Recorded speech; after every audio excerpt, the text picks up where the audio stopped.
I'd like to call a regular meeting of the Dustin City Council, September 4th, 2019, at 6 p.m. to order. Up first, we don't have a pastor here, so Mr. Overdue, if you'd like to lead us in the pledge. Ladies and gentlemen, please join me as we salute our flag. I pledge allegiance to the flag of the United States of America and to the republic for which it stands, one nation under God, indivisible, with liberty and justice for all. Thank you, sir. First item is agenda approval. Does anyone have any changes to the agenda they'd like to introduce at this time? Yeah, Mayor. I do. You ready? Yes. Okay, I'd like to pull 2A, and if we could have that come before the vote, please.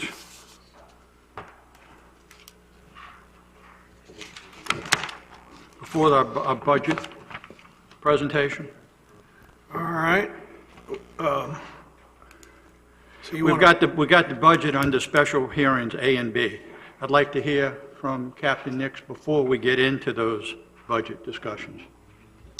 All right. Second if needed. We got a motion. We have a second. Does anyone else have any other changes? Yeah, can I throw my item of appointing Mr. Schmidt from F1 to 4A? Second. Steve, are you okay with that amendment to your motion? And I'm okay with the second. Okay, so we're going to take...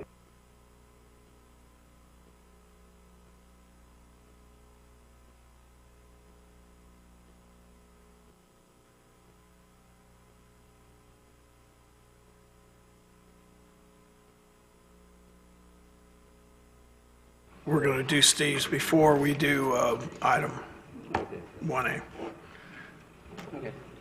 All right, so we have two changes. We've had a motion, we've had a second. Is there any further discussion? Mr. Brady? Mayor, I'm going to pull 6D. That's a consent agenda, but I can do that when 6 comes around, I reckon, before we vote on the consent agenda. Rodney.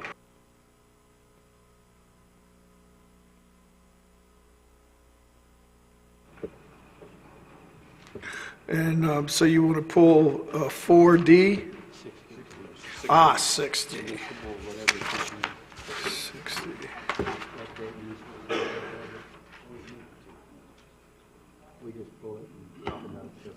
All right, and where will we do that at? Usually we adopt the consent agenda and then we talk about E afterwards. All right, so we'll just pull it off the consent agenda. I think it was D, correct? All right, so we'll just, we'll talk about it after we approve or disapprove the consent agenda. So all right, so those are the changes. We're going to listen. Mr. Mayor, I think Mr. Farmer had a comment on one of the items. The item for the sheriff that you were moving up, I would just ask that that item be discussed under special public hearing for the budget B, not with the millage discussion, but actually the budget approval portion.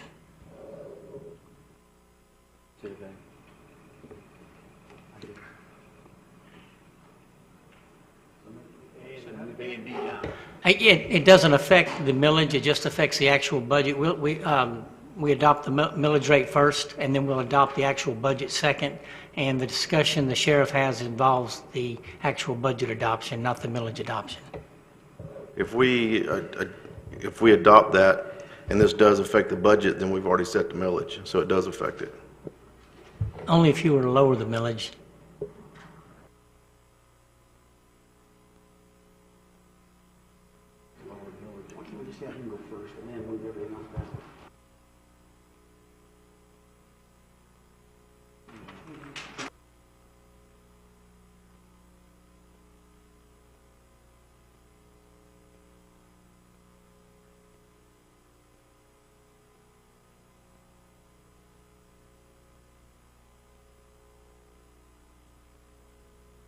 Just move 2A up. That's all. That's all we're trying to do. Get it up before we have the budget discussions. That's all. Not all.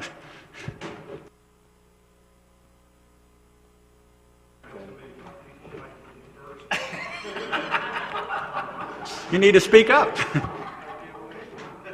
Captain, you're always number one with us.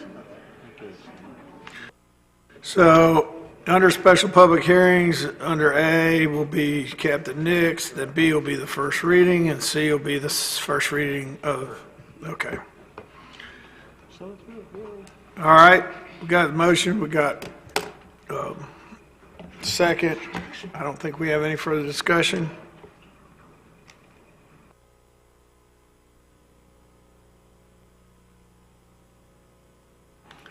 Unanimous, so moved. All right, well, at this time, I'm going to go ahead and open up public comment because this is a special public hearing. Mayor, I need to read the ordinance first. Well, I thought Captain Nix was going first. Okay, Captain Nix needs to go first, and then I'll read the ordinance, and then you can open it for public comment. Okay. Okay, we'll follow the rules. Captain Nix, you're first. Thank you, Mayor, Council, and City Manager staff. So the questions that has been raised over the last couple of meetings is what exactly does the Sheriff's Office do, and what do we provide for our contracted position? So what I've done is I put a presentation together that I hope will answer some of those questions. Mayor, I know that when you first started, you and I got together, you had talked about us meeting and talking about the contract, what the Sheriff's Office does. I know you were interested in that, but we haven't done that yet. So this, I'm hoping that this will help several of you get a better understanding of what we do. So tonight, what I'm going to do is we're going to talk about what our area of responsibility is, our calls for service, the positions that are actually contracted, specialized units within the Sheriff's Office. I've got some comparisons in there, and TDC funding has been brought up a couple of times, so I've put something in there to give you an idea of what the TDC actually does for us right now. So for the audience, and I know the council is aware of what the city limits are, but I want to show you what our area of responsibility is. So Dustin is known as District 3. I am the District 3 commander. There are 3 districts in Okaloosa County. The north end of the county is District 1. The south end of the county, just on the west side of the bridge, is District 2. And then I'm in District 3, so Dustin falls within District 3. So 25, it's broken up into 3 zones. The ones that we're concerned about is zones 25 and 27. That's what your contracted positions fill. Slide. So currently, your calls for service, I went ahead and pulled them up for 17 and 18 just to give you an idea of what the calls for service are in the fiscal year of 17 and what they were in 18. So as you can see, there was a slight increase from 17 to 18. A lot of those calls are handled by your contracted positions. Now, having said that, as we move on through the presentation, there are some numbers that slightly affect the calls for service, and I'll bring those to your attention. All right, so currently, Dustin has 21 full-time positions, or FTEs, if you will, that you contract. 17 of those are patrols. They work 12-hour shifts, and it's broken down into four units. And one of those, because there is 4 and we have 17, one of those has an extra unit that works on that shift. You have 2 investigators, 1 Marine unit, and 1 front desk. What's impressive about the numbers that you saw before this is your 17 patrol deputies are the ones that do the majority of the calls for service. Your Marine guy is extremely busy, but the majority of those calls for service come basically from the 17 patrol units and your Marine unit. We have a lot of people that walk into the front office that we're able to take care of. That generates, but that number is not really enough to affect the big number in the end. Having said that, if you notice, I put on there, the contract doesn't fund any of the beach. We have no beach units in our contract. So I wanted to make you aware of that. So for manning considerations, I want you to think about this. We have 17 patrol deputies that they stay constant throughout the fiscal year. So through spring break, the TDC helps us with additional funding for overtime. And without that additional funding for extra bodies, I would be in a bind out here because I wouldn't have enough people. But for the most part, the 17 people that are funded on the patrol side, that doesn't change. 100 days of summer, when we have an influx of people every weekend, I still have 17 people to maintain the patrol. I don't get an extra 7 or 8 bodies to help with that influx, especially on special holidays. So on special holidays, 4th of July weekend, Labor Day weekend, Memorial Day weekend, my manning for what's contracted stays the same. This past 4th of July, there was something that was brought to my attention the previous 4th of July in the Crystal Beach area with the fireworks. So I was asked if I could please add additional manning. So I did add 2 additional bodies to help cover 4th of July weekends because fireworks were becoming a major issue with the people on the beach and hazards and fires and stuff like that. So that's the only day that I've asked for additional funding. All right, so talk about specialized units for a second. The dive team, well, first off, being a partner with the sheriff's office is basically a force multiplier because you get anything that I ask for. Anything that you ask for, that I ask for, I get.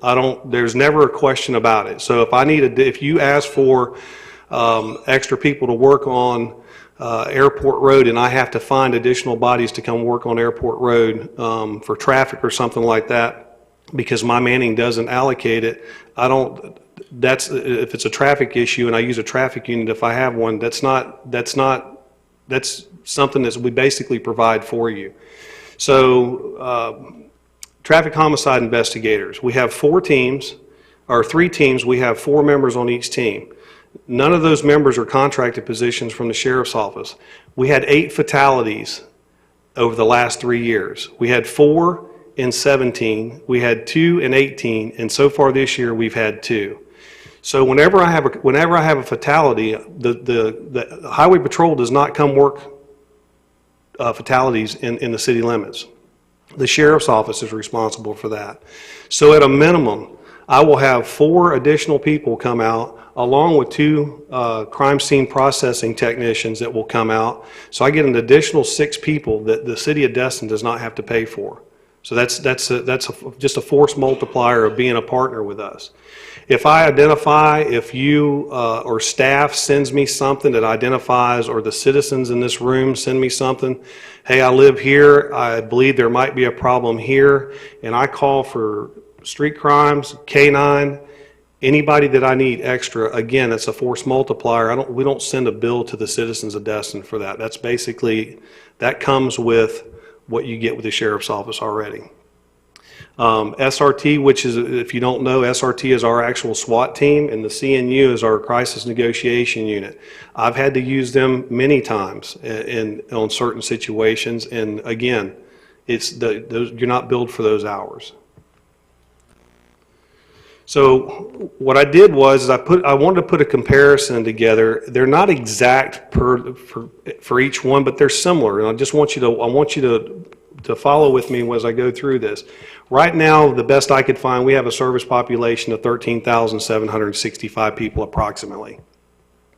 With the calls for service and 21 full-time positions, again, 18 of those positions are your busiest positions. Your investigator that you approved last year, or for this year's contract that we're currently in, we needed because there was a 2-to-1 ratio for cases being worked from the Dustin investigator, which was 1 at the time, and the unincorporated investigator.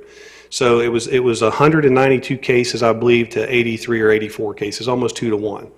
So even though they generate cases and follow-ups, those numbers in the long run are not, as far as logging for calls for service, don't affect that big number. They do affect the number, but not that much. So currently, the proposed budget that we've had is for 2020 is $2,327,806.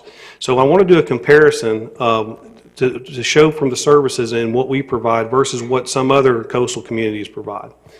Panama City Beach, service population of 14,000. Not really much more than what we have here. They're also, obviously, I don't have to tell you, but they're also a tourist destination. They have about 8,500 more calls for service, but they have 3 times the manpower, and they have 4 times the budget. So, again, just something to consider. South Daytona Beach, service population 12,500. Service calls for service 25,000. My guys answered 4,000 something more calls than they did. They've got 30 people and a $3.4 million budget. I know Councilman Minchell had asked me to get some information to him about how many times the Destin unit goes outside of the city of Destin and how often the unincorporated guy comes into the city of Destin. The unincorporated guy comes in, it's a 3-to-1. It's a 3-to-1, I believe, roughly. Well, that you can look at that several different ways, but the way I look at it is I'm understaffed. I don't have enough people. So Atlantic Beach, if you don't know where Atlantic Beach is, it's right around Jacksonville. Again, they got 29 people. Their calls for service are about 8,000 less than what I have, and their budget is 3 times what mine is. And I don't know that, to be honest with you, I didn't get too deep into in the weeds of asking these police departments what kind of services that their sheriff's office provides to them, and if they do, if they're charged for it.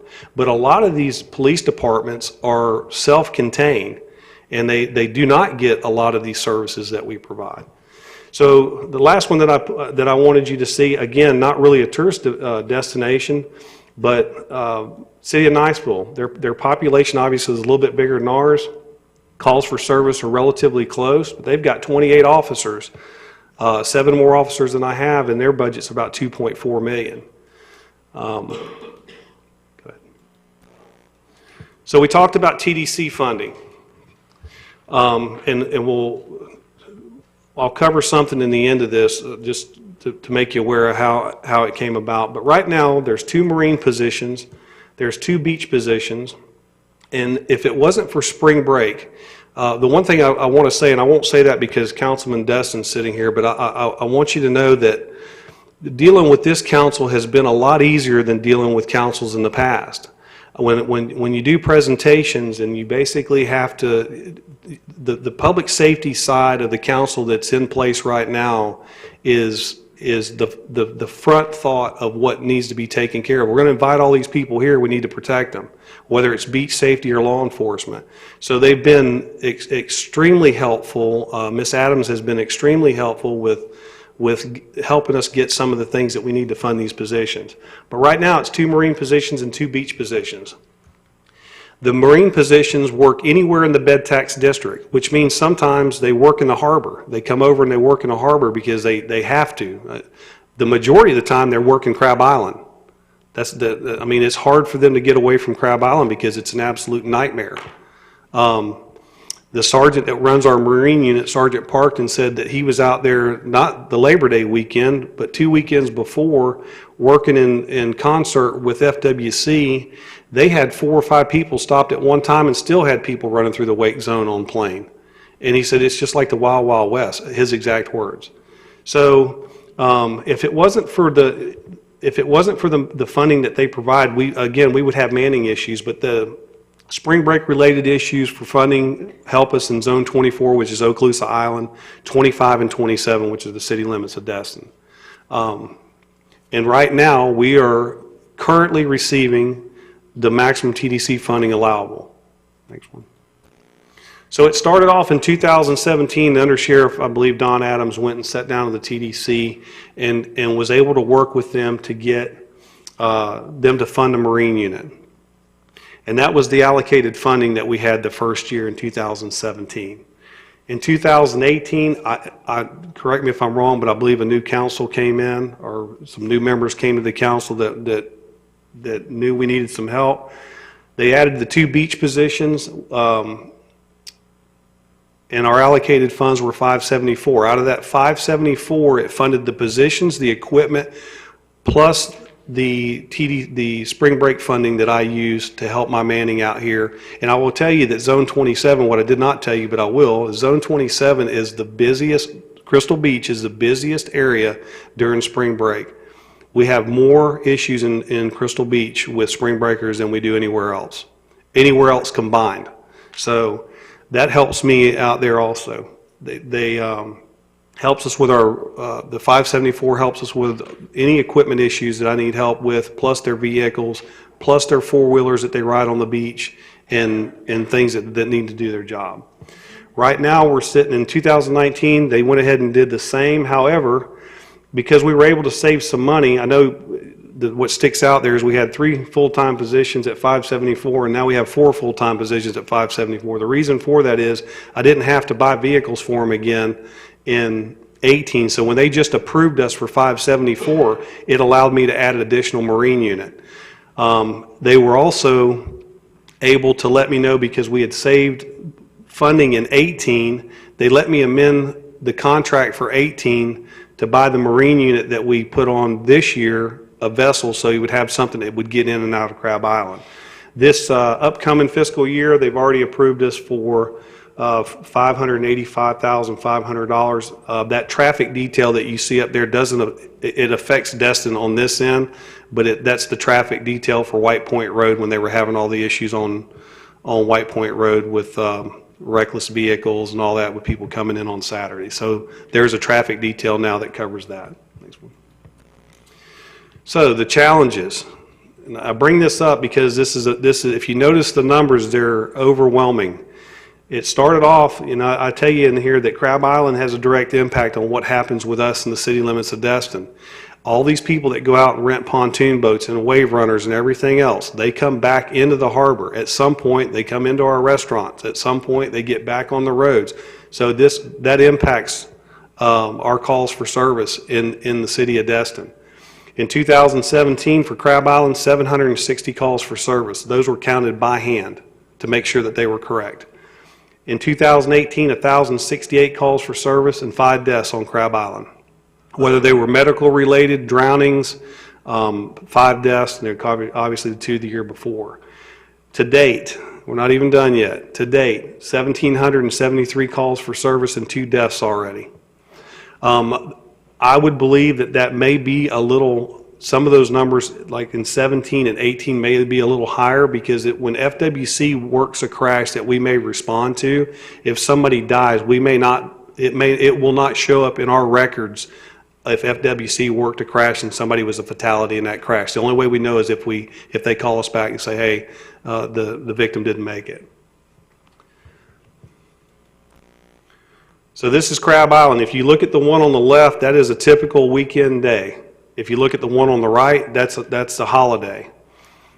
So you have one Marine unit that's trying to take care of the things coming into the harbor, and then you have the other 3 guys that are doing their best to monitor what's going on Crab Island, what's going on Crab Island. All of this affects, and the reason why I bring it up, it affects your service in Destin, in the city of Destin in 25. So that pretty much concludes what I put together for you, and if you have any questions, I'll do my best to answer them. Okay, Mr. Nix, I got Mr. Braden up first. Thank you, Mayor. Thank you, Captain Nix, for all that. I just had a couple of questions.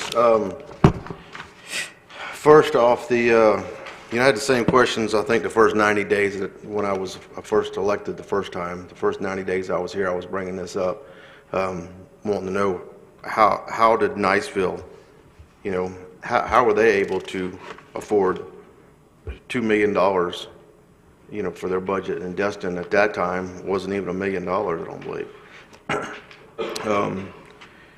And the answer I got was Niceville and these other surrounding areas, they have a sales tax, and other areas that they collect money that Destin doesn't have, is how they can afford, paying that kind of money. Where was it? You said down around Jacksonville, Atlantis, was it? Yeah, was that, Atlantic Beach. the 6.4 million, is that for a complete sheriff's department or? That's for a police department. That's what their municipality pays for their police department. Okay. That's not just, I made sure that those weren't public safety that covered fire department and police department. That's just their police department funding, from what they told me on the phone. Okay. Why doesn't FHP work accidents in Dustin? They're not responsible for working traffic crashes in the municipality where you have contracted law enforcement. They used to years ago. When I first started, a long time ago, they did. And then one of their captains figured out that they're not responsible for doing it if they have contracted law enforcement services. Did not know that. And looking at the 29,349 calls for service was 21 officers. I'm going to break that down over a year's time. That's 4.7 calls per officer per day. Does that sound about right? Did I do that right? I didn't do the math on it, so Didn't break it down? Okay. I don't know. County. And did I understand right that the county does not budget anything for officers or anything for the city of Dustin? No, sir.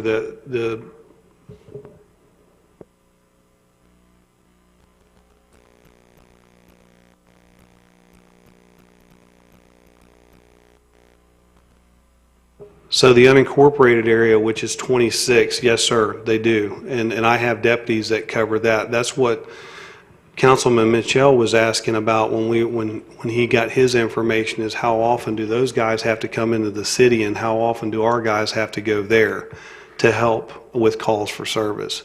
And I can't remember the exact number. I know he's probably got it written down, but it was like a 3-to-1 where they come in from the unincorporated areas to help us. And there are times when we go out and help them. So the only money the sheriff's department gets for Dustin, I guess, would be from the city of Dustin and the TDD. Yes, sir. And you know, Daryl Culberson, Deputy Culberson, has been working for a long time. He's one of our Marine units that's also funded by the county. So he's in the sheriff's budget, in the county budget that he helps us. Of course, Daryl's been here as long as I have, but he's one of the Marine units that's also covered by the county. But the patrol units are not, except for the ones in 26.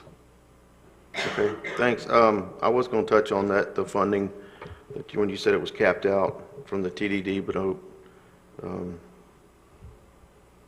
Mrs. Ramswell touches on that a little bit. Thanks a lot for your presentation. Helps a lot. Thank you. Thank you, Mayor.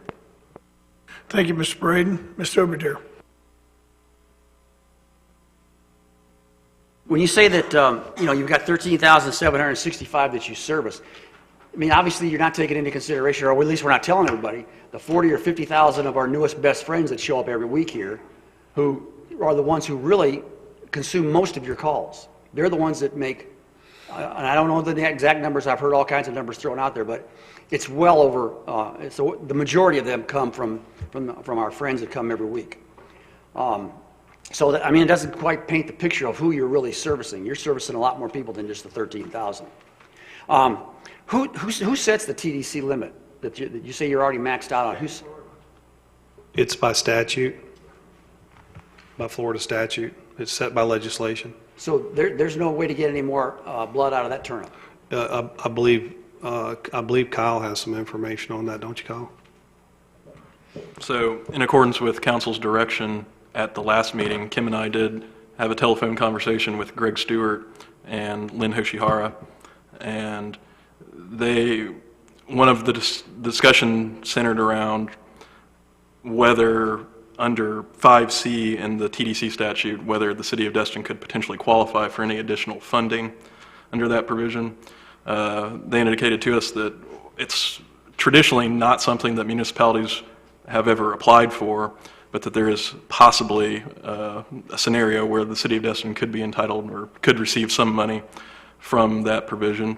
So Ms. Hoshihara was going to draft an email that would explain legally what the city would have to do to apply for that money. So we have not received that email yet. And so who would have to approve that then, the county or the state? Well, the county, the TDC would have to approve it initially. It would go to the county. It's confined by the state statute, so. So I'm saying, so we're looking to do something over and above what the state statute allows, so do we not have to get the state to approve that? Well, it wouldn't, what we talked about with Mr. Stewart and Mr. Hoshihara would not necessarily be over and above what the statute would allow. Destin would simply get a piece of this pie. There's 10% of the funding can be used for certain law enforcement services. Right now, there are approximately 3 agencies that consume all of that pie. If Destin were to apply and be able to receive money, Destin would get a piece of that 10%. So then somebody else is going to lose, but... Yes, somebody would have to lose some.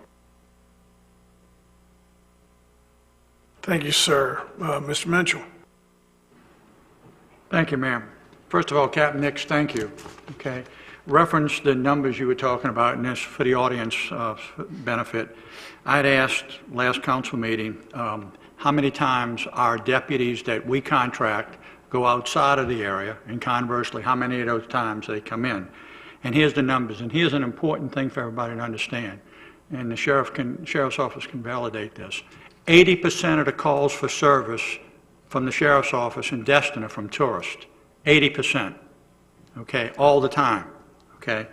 So how many times the Destin contract deputies have responded out of the city to assist those other units, like in the other area that the captain was talking about, Zone 26? And it was a total of 335 times our contract deputies went outside of the area. 80% of that 335 is 268. So 268 times we were helping tourists with Destin deputies. Conversely, and this is more important, and this should be the grounds for us having more deputies in Destin, how many times have those deputies outside of our contract deputies in Zone 26 come in or other zones? The time frame I'm talking about was from January the 1st through August 14th of this year, was the numbers he pulled for me. Deputies came from outside of our contract area 952 times to help Destin deputies in 8 months. 952, 80% of that is 761 times. So 761 calls for service, they had to come help tourists. Okay, and that's something important to understand. Regarding the extra money, the money that our attorney is talking about is untapped money that's not used. My thing is total support of the sheriff's office, but we have to do something because I don't think Destin residents have to keep paying for tourists. There's money out there available, and we have to do something to get the TDC to do. We've talked about this for a couple of months now. Councilmember Ramswell talked about how she and Representative Gates had this stuff. We've opined on it, and it seems like it's falling on deaf ear. One of the key things that our attorney said is they said no municipality has ever done it. Well, okay, let's be the first to do it. Okay? There's no question the sheriff's office needs money, and I submit to you, with the amount of times outside deputies had to come here, we actually need more deputies. But again, the residents shouldn't be paying. If you think about it, for every dollar we spend, you only receive 20 cents of that dollar. 80 cents of that dollar goes to a tourist. So the TDD we need to go do whatever we have to do, and I'll discuss this a little bit more when we get into the budget. Thank you, Mr. Mitchell. Ms. Ramswell? Thank you, Mayor. So I've said this before, and I'll just reiterate it without sounding like a broken record, hopefully. I worked tirelessly on legislation that would provide additional funding and additional use of the TDC funds for public safety, legal, first responder type expenses. In fact, it was an effort that had been started a couple years before I got on it by our Commissioner Graham Fountain. He had gone and tried to get something passed, and they weren't successful that particular year. I believe that was 2013 or so.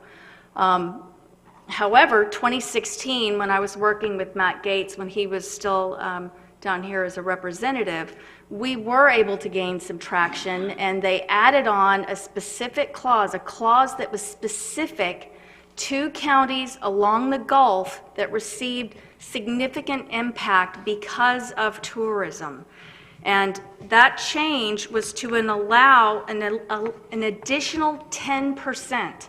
And I say additional because the statute specifically says that it cannot supplant what they are already using for first responders and public safety. And last time I was here, I actually read the statement from the Florida House that was the bill analysis that said, not uncategorically, I can't even speak tonight, but it specifically stated that it was for anything that you were not already spending it on already. You couldn't essentially, if, like, for example, 2016, before this was passed, they were already spending here in Okaloosa TDC $1.1 million on lifeguards. So there's $1.1 million that we were already spending. So we couldn't supplant, take the place of that $1.1 million. But guess what? There's another 10% out there, and plus we're bringing in more money now. So if you look at it from that direction, all right, the 1.1 plus whatever we were spending on public safety with the officers, which was around 500 and something thousand, I believe Captain Nick showed us in his plan back in 16. But whatever, 1.1 plus whatever, that's what was already being spent. So we could not spend this additional 10% on those items, but we could spend them on additional public safety items. And I've said this over and over again. The bill analysis says that over again. And it's actually very gratifying to hear that now they want to look at us bringing a presentation, because I thought they were going to spit in my face when I brought it to them a couple years ago. But there's a new crew there. There's a new crew here. I think there's been more discussions about this. But literally, that 10% not supplanting was done specifically for Okaloosa County's benefit, because we were already spending that 10%. So what good would our representative from the Dustin and Fort Walton Beach area, he certainly wouldn't write a bill that said, oh yeah, you're already tapped out. That was the whole rationale for the supplant language, was an additional 10% because we were already at that level and we needed more. So I am, all along, I still continue to be in favor of the fact that there is additional monies that can be used. I've got all sorts of data. In fact, I learned today that Walton County is actually using TDC money to fund code enforcement on the beach. They're doing roads. They're doing beach maintenance to include garbage collection, buying beach properties, building parking lots and parking garage, all with TDC funds. So there are many ways we can utilize and need to be able to utilize those funds coming in. We're pulling in 70% of that bed tax, and we're fighting for the 420-something thousand we're getting to just improve our beach accesses. And I remember fighting with Lance for that a few years ago. And I'm thrilled to death, thank God, that now they're entertaining some purchases of beach properties, which is wonderful to give us some more access. But there's still more that can be done and should be done, and using them to help pay for additional sheriff's officers, in my opinion, is something that should be done. Thank you, Ms. Ramswell. Mr. Mitchell, one more time. Yes, sir. Just so everybody knows, the statute Councilman Ramswell is talking about is Florida Statute 125.0104. And the other thing that's important to understand, that 10% that she's referring to, we're not taking that from anybody. It's not like that fund we're taking from another agency. That money is money that we can get. We're not taking it from anybody, and that's important to understand. Thank you. Right, it's an allowable expenditure. Any other questions for Captain Nix? Well, saying none, thank you, sir. Appreciate your presentation. Kyle? You want me to read the ordinance now, or do you? All right. We are through with A. All right, we have the first reading of ordinance 1921 CN, an ordinance of the City of Destin of Okaloosa County, Florida, adopting the final levying of ad valorem taxes for the City of Destin for fiscal year 2020 and providing for an effective date. Council of note, this proposed ordinance does increase the, or keep the millage rate at 1.6150 mils, which is more than the rolled back rate of 1.5447 mils by 4.35%, and this is a public hearing. Thank you, sir. At this time, I'll open it up for the public comment on ordinance 19-21-CN. I don't have any cards, so I'll just look out in the audience. Anyone like to come up and speak on this proposed budget? Seeing none, I'll close the public hearing portion of this meeting. Mr. Overdeer. I'll make the motion if you're ready. I am ready. I move that City Council adopt ordinance 19-21-CN on first reading, adopting a proposed FY 2020 millage rate of 1.6150 mils, which was more than the rollback rate of 1.5447 mils. I have a motion. Second. And I have a second. Any further discussion? Seeing none?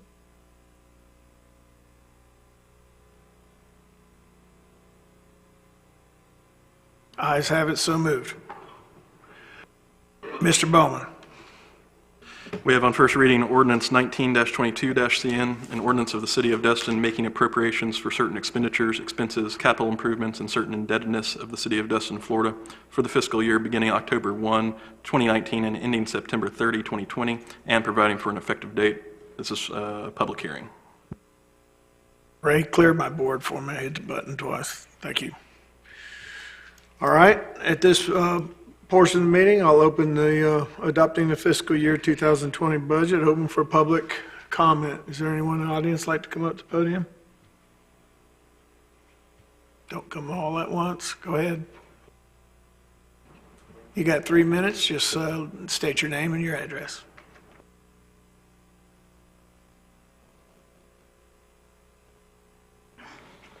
I'm Kathy Heapy. I'm the treasurer of the Emerald Coast Fitness Foundation in regards to the facility located 4345 Commons Drive West. This is Brad Kale. He's a Dustin resident. And 814 Willow Street. we had submitted a request to the city for funding for a electronic LED scoreboard to be installed at the Aquatic Center in Destin to be used for competitive swimming competition meets, and we submitted a proposal packet. It's got a copy of the specifications of the particular item we're looking at and the proposed price. Proposed price is $7,900. We would like to ask for $8,500 to account for additional costs for electrician and some work that will need to be done to install the scoreboard. But this will be a huge enhancement. We use this, I think we've hosted 20 meets a year at the Aquatic Center in Destin that involve the high schools, middle schools, masters, even the Emerald Coast Senior Games, and the Coast Aquatics USA swim team. We're on board to host a meet in October 12th and 13th. That is our Rick Byers Memorial Invitational, and we're looking at hosting between 300 and 400 athletes coming to that meet. 400 plus. 400 plus from what teams? Go ahead. We'll have athletes coming in from Nashville, Tennessee, Birmingham, Alabama, obviously areas close to us like Panama City and Pensacola. We're probably going to have one team from Louisiana. It looks like another team from Atlanta, Georgia, attending that meet as well. So this scoreboard is going to allow our facility to be attractive to meets like this one. In the past, our facility is great for a middle school meet. It's great for a high school meet. But without a scoreboard and without some of the amenities that we've since added in the last 2 years there, we really haven't been competitive enough to attract some of these competitions. We'll be able to step up our game as far as the competitions that my organization hosts, but also attracting meets like high school district meets and high school regional meets that are going to places like Jacksonville, Panama City, Pensacola. We'll be able to get those here in Destin as well and bring a lot of people into the facility. Just our small middle school meets and stuff like that. We had a high school meet this past Saturday, close to 200 athletes in, and if you drove past the pool on Saturday, you couldn't find a place to park anywhere near there. we're attracting a lot of people in the community and away from the community all over the southeast to the facility. And this would simply enhance that. Thank you. Do you have any questions? You said you've been there, it's been 2 years? Yes. You've been there? at We facilities? opened in August of 2017. So I know I think it was $68,000 that the city donated? 48. 48? is what we We donated. I know we had a handful of people that almost begged us not to do that, sorry. sink any more money into that facility, and it seems like it's been, like I say, I drove by there not long ago this summer, and you couldn't find a place to park, so it looks like it's doing extremely well. It's very successful. Thank you. All right, I have one. I guess it didn't go off. yeah, go ahead.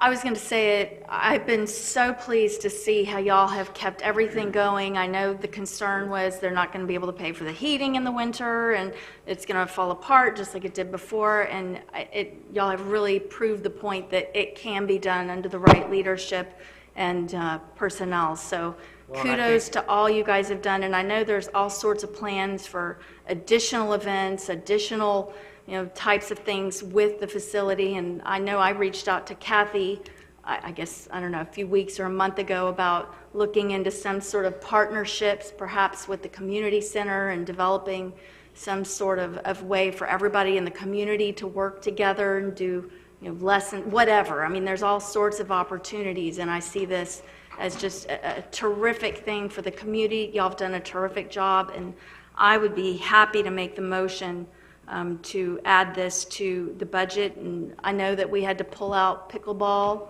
Maybe that can be some sort of switcheroo we can make there. I'm not sure how that's done, but. Is that a motion? No, the pickleball was from last year's budget. Okay, And well- so we're made, so anyways. Regardless, But I I'm happy agree to with- make the motion. Okay, so you've made a motion to Approve the budget? 8,500? Yes, ma'am. Okay, got a motion, got a second to add it to the fiscal year 2020 budget. Any further discussion on that? You can clear the screen. Thank you, everyone.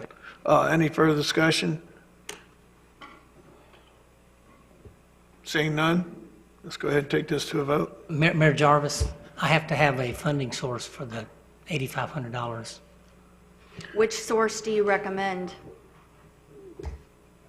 Well, the budget is currently balanced without excess funds. Count what's in the council. What's in the unallocated fund balance? About $2 million right now. Sounds about where we should probably take it from. Yep, I'll go with that. All right, so you amended your motion? Is that okay with the man who seconded it? Yes. All right, all in favor?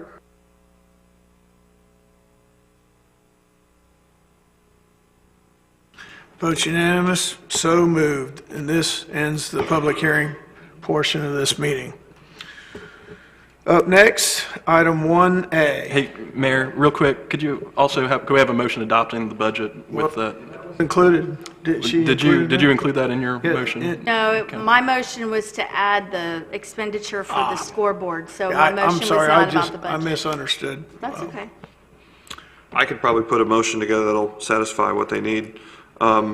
I make a motion to adopt on first reading ordinance 1922 CN, adopting a fiscal year 2020 budget to include the non-contingent expenditure of the Emerald Coast Fitness Foundation's request for the scoreboard to come from the unallocated funds balance.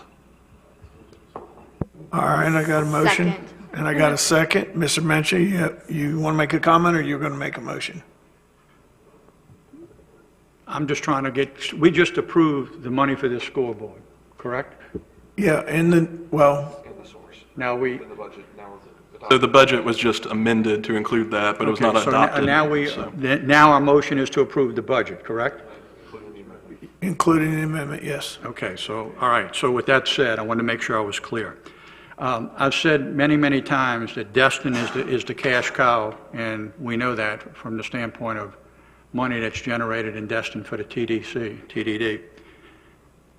No one is going to allow Dustin to become the Wild Wild West with crime, but we have got to do something to get the county's attention to look at this 10%. And we've been talking about it and talking about it and talking about it. We've got to do something. I'd like to make an amended motion to postpone the budget tonight and task staff to go back to TDD and the county to get them to look into this 10%. Okay? And at that time, one way or the other, we come back. The alternative would be, and I certainly don't want to make the sheriff's office hostage, but we have got to do something to get the county and the TDD to understand that we need this money. The citizens of Destin should not keep paying for calls for service 80% of the time. And this budget increase, although it is definitely warranted by the sheriff's office, and I'm the first to say we need more deputies, the citizens of Destin shouldn't be paying that when 80% of the calls are for tourists. So if it gets to the point that we do in fact postpone this, and we come back 2 weeks from now and discuss it, well then maybe we cut out some money for the sheriff's office. As sad as I want to say that, we've got to do something, we've got to take something, some step, instead of just sitting up here talking about it and talking about it. We've got to do something to make it happen. We all have said over and over at this thing tonight that the 10% is available. What does it take for us to get this money? I'm looking out for the residents of Destin. I love tourists, that's fine. But why should the residents of Destin continue to pay for additional service when 80% of the time it's for tourists? So my alternate motion is to postpone the budget tonight, to have staff work with the county, and to come back. I'll second for discussion purposes. Just one thing to keep in mind, these ordinances for the budget are dictated by Florida statutes, and we cannot delay the budget voting tonight. We have to have it approved by October the 1st, so we could have a special meeting and still do it. Correct? Right. It's the advertising requirements for each public hearing would change, and we could, but keep in mind, at the second hearing in 2 weeks, you can make any change to this budget without going back to the first reading. That is the unique position that the budget adoption process in Florida, you can make whatever change as the change that we just made for the scoreboard, and it doesn't require you to go back to a first reading. So you can approve it tonight and make whatever change you want in 2 weeks without going back to a first reading and just completing the adoption process. Okay, well, with that said, that's fine. Then I would motion that we approve the budget. However, we task staff to go back to the county for this 10% portion of this money, and to come back to us with Kyle, is that not the meeting that you're having at the round table?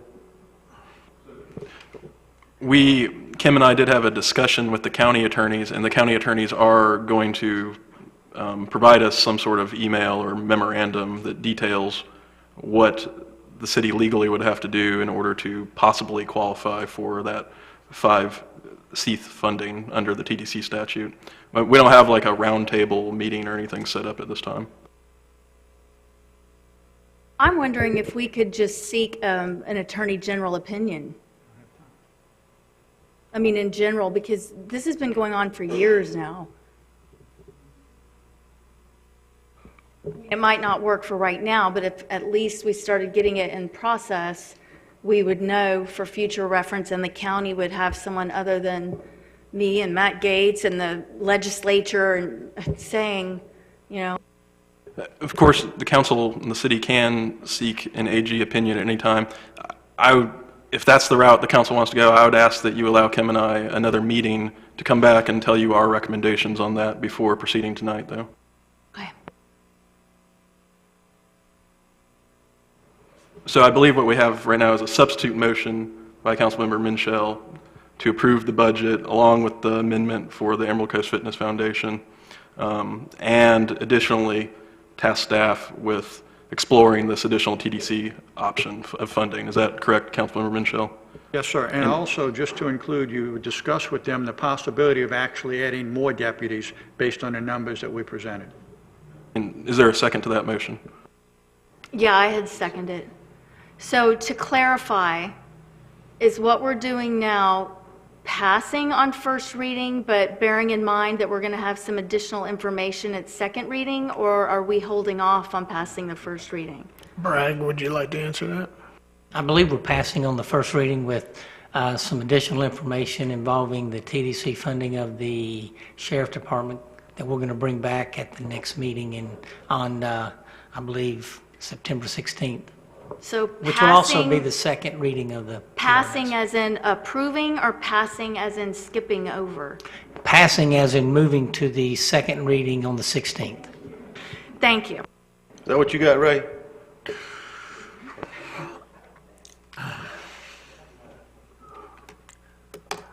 All right, any further discussion? Seeing none?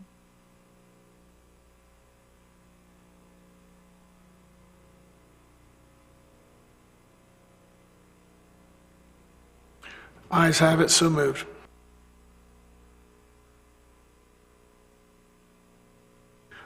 Now I can go to 1A. And this closes the public hearing portion of our meeting tonight. We got approval of minutes. I'll entertain a motion for 1A. Second. Any discussion? Seeing none?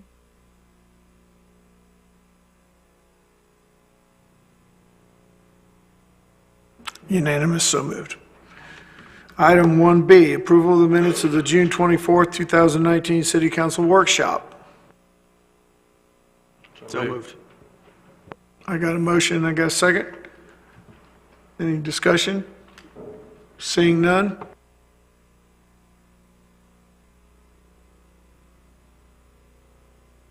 Unanimous, so moved.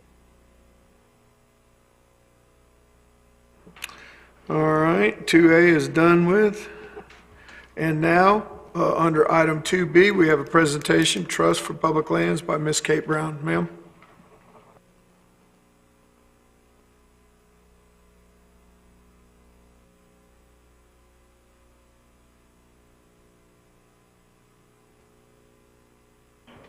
Good evening, Kate Brown. I'm a project manager with the Trust for Public Land in Tallahassee. And I wanted to do two things tonight. One is to give you an update on Captain Leonard Dustin Park on Calhoun Avenue. And the second is to talk to you about how we might be able to assist with acquiring some additional beach access in the Crystal Beach area. So in terms of the park we are building, I've met with some of you before, but it's been a couple of years. We purchased the property at 101 Calhoun Avenue in 2016, March of 2016, using funds from the Deepwater Horizon spill settlement. It was an early pot of money that BP put up, an initial $1 billion for some early restoration work. DEP, the Florida DEP, set aside $45 million to create some new waterfront parks along the Panhandle counties that were affected by the spill, to help really get people back to the water and to help local communities recover. We helped to identify this site with the administration that was here at the time. We purchased the property using BP funds in 2016, and we then proceeded to work on designing and developing, constructing the park there. So there's a lot that's been going on. The construction is well underway. If you've driven by there, you've seen that happening. It's been a little slow getting going. The hurricane last year, as you know, really affected the construction industry across the Panhandle. So we have 5 of these parks under construction from Pensacola to Carabel in various states of construction, and everything has been delayed. So the bottom line on that is it should be done by the end of the calendar year. Hopefully, I think our substantial completion date is November 20th. So then the final completion would be 30 days after that, assuming we can get all the punch list items taken care of and there are no further delays or hurricanes that come through. So early in 2020, it would be a great time to think about doing an opening celebration. The Trust for Public Land owns this property right now, but we will be conveying it, donating it to the City of Dustin. We already have a donation agreement in place. We did a few years ago when we first bought the property. So you've already agreed to take it, just to let you know. And with that, you also get 10 years of operation and maintenance money that you can draw down in a reimbursement every year from DEP. So, and I'm not sure how much that is. I don't remember, but you might know what that number is, Lance. So that's the update. Are there any questions about the park, that park? Any questions? None, so move right on. Good, okay. So I know you have a big agenda. So the other issue I wanted to just run through with you is our ability to perhaps help you acquire some additional beach access points in the Crystal Beach area. I've been talking to staff about this. This is sort of our wheelhouse of what we do. In addition to building parks, we also really specialize in acting as an interim buyer and going in and buying land and then conveying it over to a local community or the state or a federal agency that wants to own it for a park or a conservation area. So we offer a lot of real estate expertise. We could go in and get a contract in place with the landowner, and complete all the due diligence and hand it over to you and work with you on the funding. We're not a funder, but we buy and sell the property at the same price. So if I buy it for $1 million, I'm going to sell it to you for $1 million. We don't charge a fee for our services, and we provide a lot of what you would need to get the real estate deal done. The way we support ourselves in doing this is by asking the landowner to give us a cash donation at the closing when we buy the land from them. So, and that's varies widely depending on the situation, but it's a confidential donation, so we don't disclose it. I always want to let you know that up front. So it could be $10,000, it could be $100,000, something like that. So it just varies widely, and it's used to cover our costs of doing these transactions, paying for appraisals, surveys, title work, and environmental assessments and all that sort of stuff, and for my time, because I don't work for free. So I just wanted to tell you that that's something we can help you with. We don't do it on a contract basis, so you're not hiring us. We actually act as the buyer, going in and working with these local owners. So they would have to know that you want them to work with us, not directly with you. And that's important because they will try to go around me and go directly. So I'm happy to do that on a case-by-case basis if that works out. We can, discuss it further and looking at, you've done some fantastic work, your staff has done amazing work looking at that area and kind of zeroing in and doing the research on these parcels and what would make sense. And it's really something I would love to help with because it's right in our mission is to protect land for people and create more access for the public, and especially the residents. I know the tourists are important, but I hope that the park we're building now is going to be more for local people, and we would sure like to help you in any other way that we can. I have a question because the council's tasked me and Webb in this process. We put together a matrix, and I know he showed you what we're eyeballing. That's one of the things that we're new to this game, and we're wondering exactly how do we go about negotiating the deal. And so It sounds like that. I would do that. That sounds like a really interesting partnership. So I'm looking forward to that. We're still pounding the pavement for further funding, but we do have $6.5 million earmarked up to this point, and we're waiting on the Triumph people. I got a question here from Mr. Overdeer. Okay, so you said you buy it, and then... Oh, Mike. I was talking loud, I don't need the button. But anyway, so you said, for example, let's just use $1 million as I know that's not the right price, but let's just work with $1 million as an example. So you buy it for $1 million, and now we got money that we're throwing some of our money into it. The county's giving us some money, and then we're going to apply for some money from Triumph.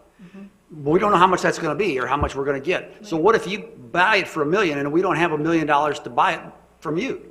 I would not buy it until I know that you've got your money lined up, because we use financing for our purchases, and we're going to not want to buy and hold it for a long period of time like we have with this other thing, although we use somebody else's money for that, so it was okay. But I have to pay interest on the money that I put out to buy land, so I'm going to try to line it up so I can close with them and close with you, close together, maybe one day and the other next day or something like that. So that's how we do that.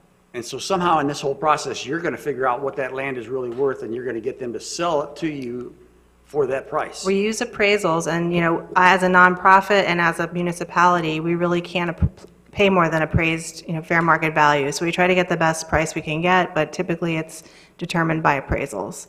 And we hand those over to you because you're going to need those for your own purposes. Anything over 500,000, you're going to need 2 appraisals. So, but we'll provide that to you.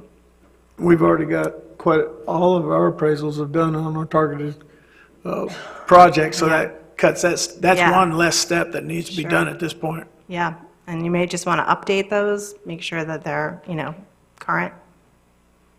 I have a question, and forgive me if this sounds naive or dumb, but so how does it help us for y'all to do that? Are you just essentially serving as the negotiator? Is that the? Yeah, typically, we go into communities that don't have staff that can do real estate transactions. And so we are, there are places where they have full-time, some of the larger municipalities have a full-time person or more than one, or a whole department that just does that. So, it just depends on each city is different. So. Okay, great, thank you. And her price is right. Free. Webb, would you like to add anything into it? Because I'm sure you've had quite a few discussions. Yes, thank you, Mayor.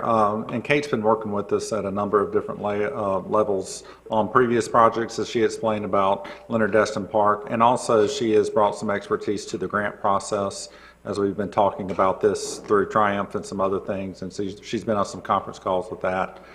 She brings a lot of expertise all the way across the board. So we appreciate her participation in this process thus far. All right.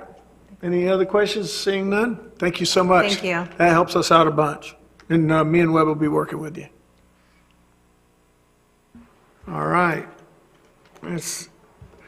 Now we're going into item number 3, which is public comments on the agenda items that are not public hearings. Let me look at what time it is. Yeah, we're going to keep going.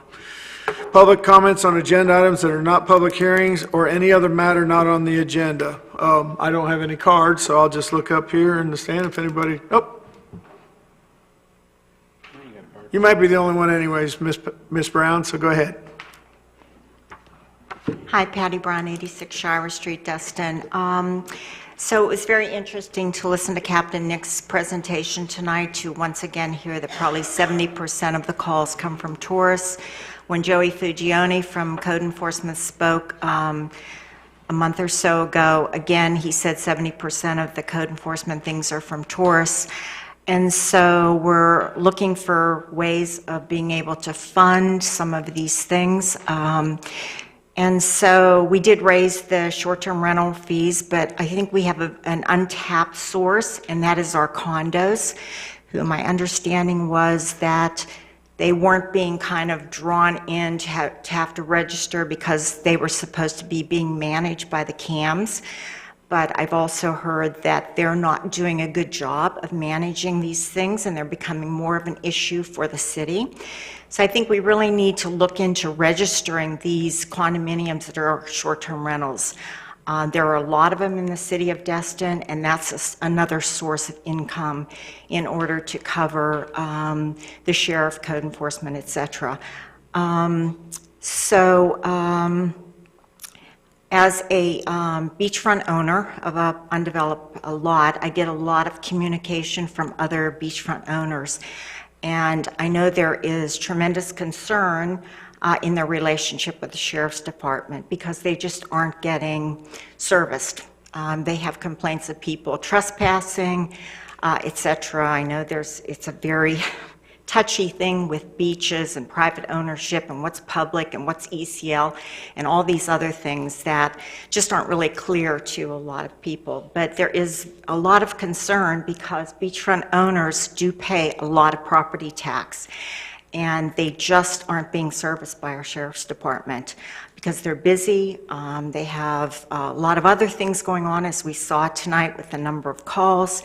And so there is frustration among the beachfront owners and the Sheriff's Department. And I think it's something that needs to be addressed so that they're heard too, because they are residents and they do pay a lot of property tax. Just my 2 cents. Thank you, Ms. Brown. Is anybody out here who would like to make public comment? Seeing none, I'm going to go ahead and close this portion of the meeting. All right, moving on. The city manager report. Take it away, Lance. Thank you, Mr. Mayor. I'm going to yield back to Councilman Dustin for item 7-1. Thanks. I want to appoint, I have a vacancy on the LPA, and I'd like to appoint Kevin Schmidt. Second. I have a motion, I have a second. And I'll make one comment before anyone else does. I helped raise this young man, along with my kids and his kid. The Schmidt family and our families went to Noah's Ark. I've known them all for a long time, and we couldn't have a better person on this council than Mr. Schmidt. No further discussion?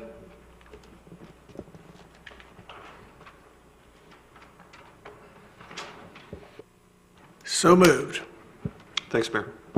You're welcome, sir. That took care of that, right? So now we can go back to our regular schedule. So item 4A is with regards to electric scooter regulations. Staff is seeking some guidance from council. We'd like to take a proactive approach to managing the e-scooter businesses that may or may not end up coming into our town. And Mr. Zanguzzi is looking for some firm direction on which direction to go in ordinance. Yes. Good evening, Mayor and City Council members. Good to see you again. The electric scooter trend that began back in 2017 in California is here on our doorsteps. The governor just in June signed legislation authorizing counties and cities to regulate these devices consistent with state law. These devices are coming, and I thought it's important for the city to be in front of this issue because there are very significant challenges associated with their operation. There are safety concerns, there are liability issues, and also, more importantly, location issues. And therefore, I had a meeting last week with several departments in the city, the Sheriff's Office, Risk Management Office, the Public Services Office, and our media folks to try and get some sense of how to proceed. And we got some information regarding just what is happening in the city at this point. We currently do not have a high volume of these devices yet. As a matter of fact, the Sheriff's Office informed us that there was one fatality associated with these devices last year on Airport Road. And so you can just begin to see the kind of issues that could be involved here. I've been approached by 3 different vendors that are interested in participating. And so I thought it's important that I come before you and seek some direction. We can either ban them or facilitate their introduction in the community through a pilot program. I've had discussions with council, and she has advised that since this is new legislation, a new law in the city, in the state, no one has exercised the right yet to ban them, but we do have that option on the table if the council so wishes to proceed that way. All right, thank you. I got a couple of people here that want to speak on that issue, so we'll just go right down the list. My first exposure to them was in Nashville when I tripped over one, laying on the sidewalk along with about 20 others. So I probably won't comment on this particular issue because I'm somewhat prejudiced already. Mr. Morgan. Thank you. I would like to exercise our option to ban them, or I wouldn't like to see an electric scooter in Dustin. You know, the city needs a lot of things, but electric scooters on Highway 98 is not one of them. And we don't have the infrastructure for it. It's a dangerous enough town for pedestrians. We'll compound that issue, so I would like to depending on what the council says, just ban them outright. Let's, go ahead, let's do this, Robert's rules. You can make a motion, we'll get a second, and then have discussion. Yeah, so I would make a motion to have city staff develop an ordinance to ban electric scooter companies from operating in the city limits. Second. I got a motion, I got a second. Next will be Mr. Overdeer. Okay, so I go to the League of Cities, this legislative action committee that we have down there, and part of that is I'm on the transportation committee. And we've had presentations. People have come, some of the companies have come to the committee and talked to us, and they paint a real rosy picture of what they offer you and what they can do for you. And it's another way of getting around town. And we're always looking for ways to get people out of their cars and get them, walking or riding bicycles or whatever. But then I will tell you that then after they leave, and then you sit around with the rest of the people that are in the room there, that are other city council people and council commissioners and city managers and community development directors. And I will tell you that when you listen to them and they talk about the stories that they tell you, the cons far outweigh the pros.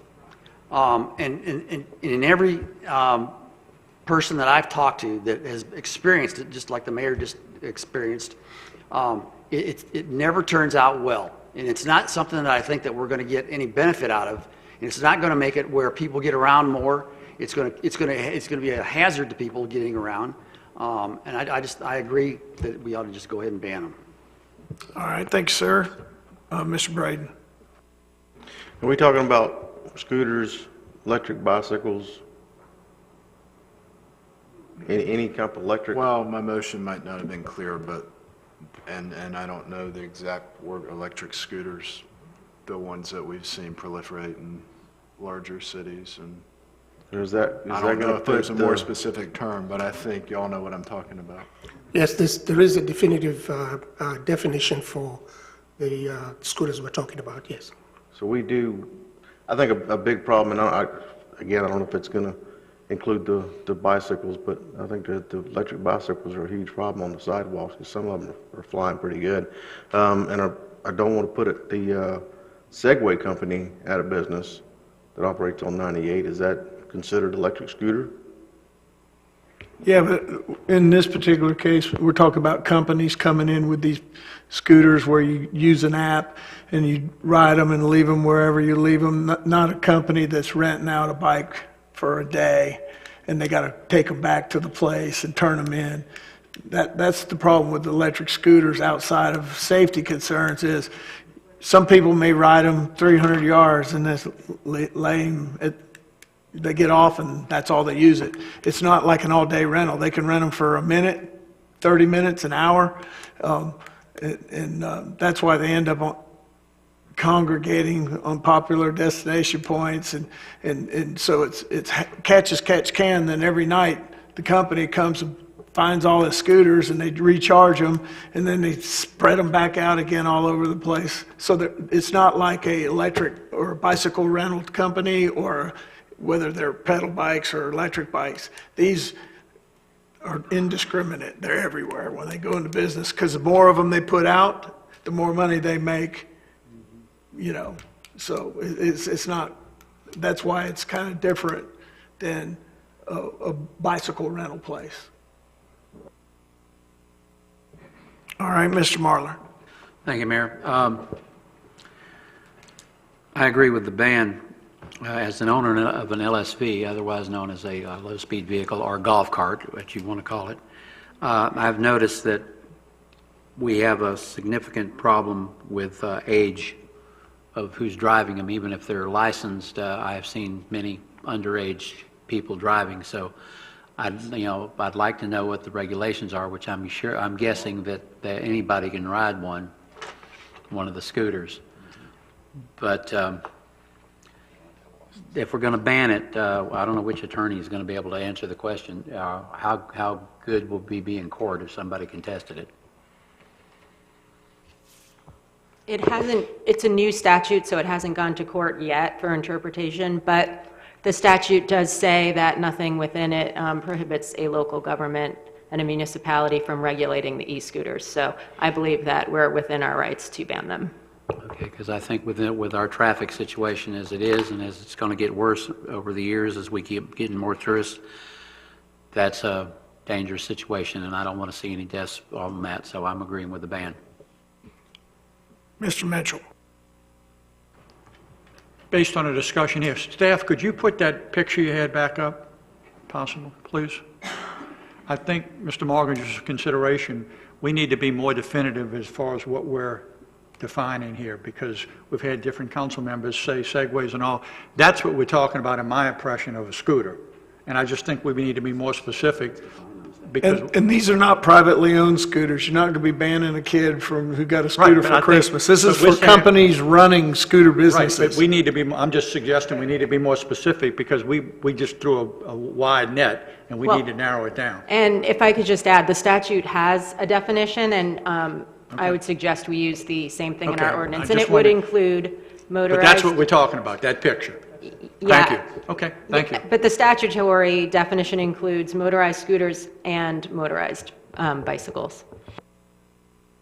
So are we outlawing bicycles as well? Motorized. Yeah, but that's not what... Companies. Is everybody... It's in your discretion. I'm just asking, is that something that These are company-run rentals. Okay, commercial. Yes. Okay. Commercial operations does not prohibit one single Destinite from riding around on a scooter or his electric bike. Thank you. Or his power bike. Just want to be more specific, that's all. Ms. Ramswell, are you good? Or do you okay. Yes, I have thoughts. Okay, imagine that. So here's my thought. I never thought I'd be the one to say we're over-regulating things, but there are so many electronic modes of transportation right now. The segways that we've already talked about, these bike things, are hoverboards electronic? I don't even know. But there's all sorts of these things that people are using of all ages, not just the kids. And I don't think that we can pick and choose. The companies can't, but if you go buy one at Walmart, then you can. Or I just don't see how we can enforce that, because then you've got people out there trying to determine, is this a rental one, or is this your own? Or are you borrowing it from someone who rented it in Walton County? I mean, it just seems like we're getting too into how are we going to regulate this and that and differentiate between this and that.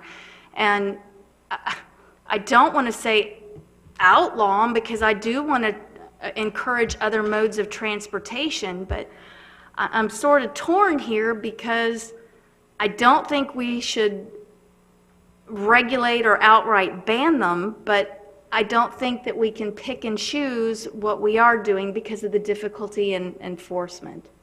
That's just my point of view. Thank you, ma'am. The only reason I asked that is because your name went off the screen for me, so I thought maybe somebody else covered it, so I apologize. The machine thought I was waiting too long. I guess. All right, we have a motion, we have a second, we've had discussion.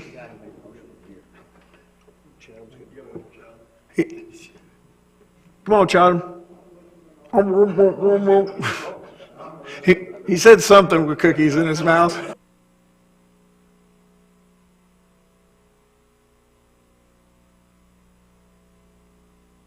All right, let's go ahead and vote. I didn't see you slip out, sorry.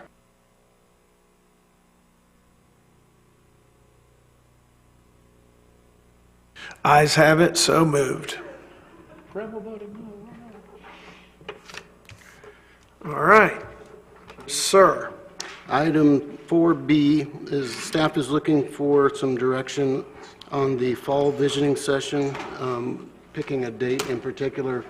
We're looking at the first 2 weeks in November. This will be the first time we've held visioning sessions in the fall, which is what we're trying to permanently move our visioning session to the fall. It makes more sense for the way we do business, so that we can get out ahead of budgeting way out in front of budgeting items that will start coming to bear in the springtime.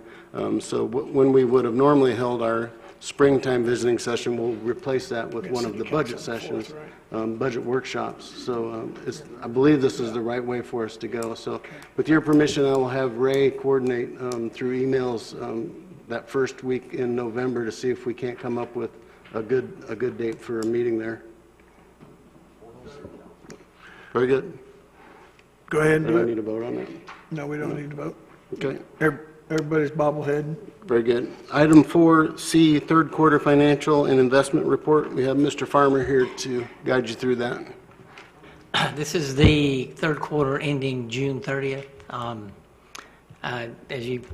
If you look at the report, you can see that our revenues are about 76% of our collection, which is right in line with where we normally would be.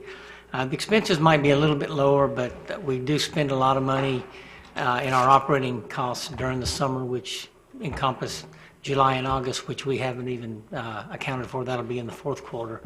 But for the most part, the city financial report is good. The investment report is, the investments have done quite well this year, as most investments have done.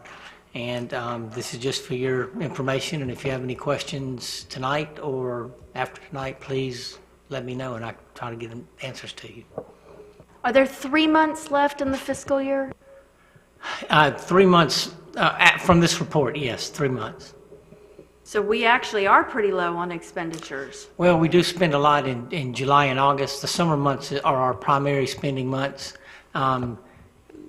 Like October, November, December are very low. If actually October through February are pretty low, comparable to spring break through the end of August. So things will pick up, and we'll be closer to our budgeted number by the end of the year. But is it so much greater of an expenditure level that it actually accounts for like 4 months worth of? I think if you look at the on the second page of the actual report, you can look down and look at each department and see where their spending is, and so like in public services, they're only at about 56%, but they'll do a lot. They do a lot during the summer months, and that number will come up significantly. And that's our biggest budget. But for the most part, most of the departments are between 65 and 75% on their spending for the year. Great. I look forward to the final one. Thank you. All right, Lance?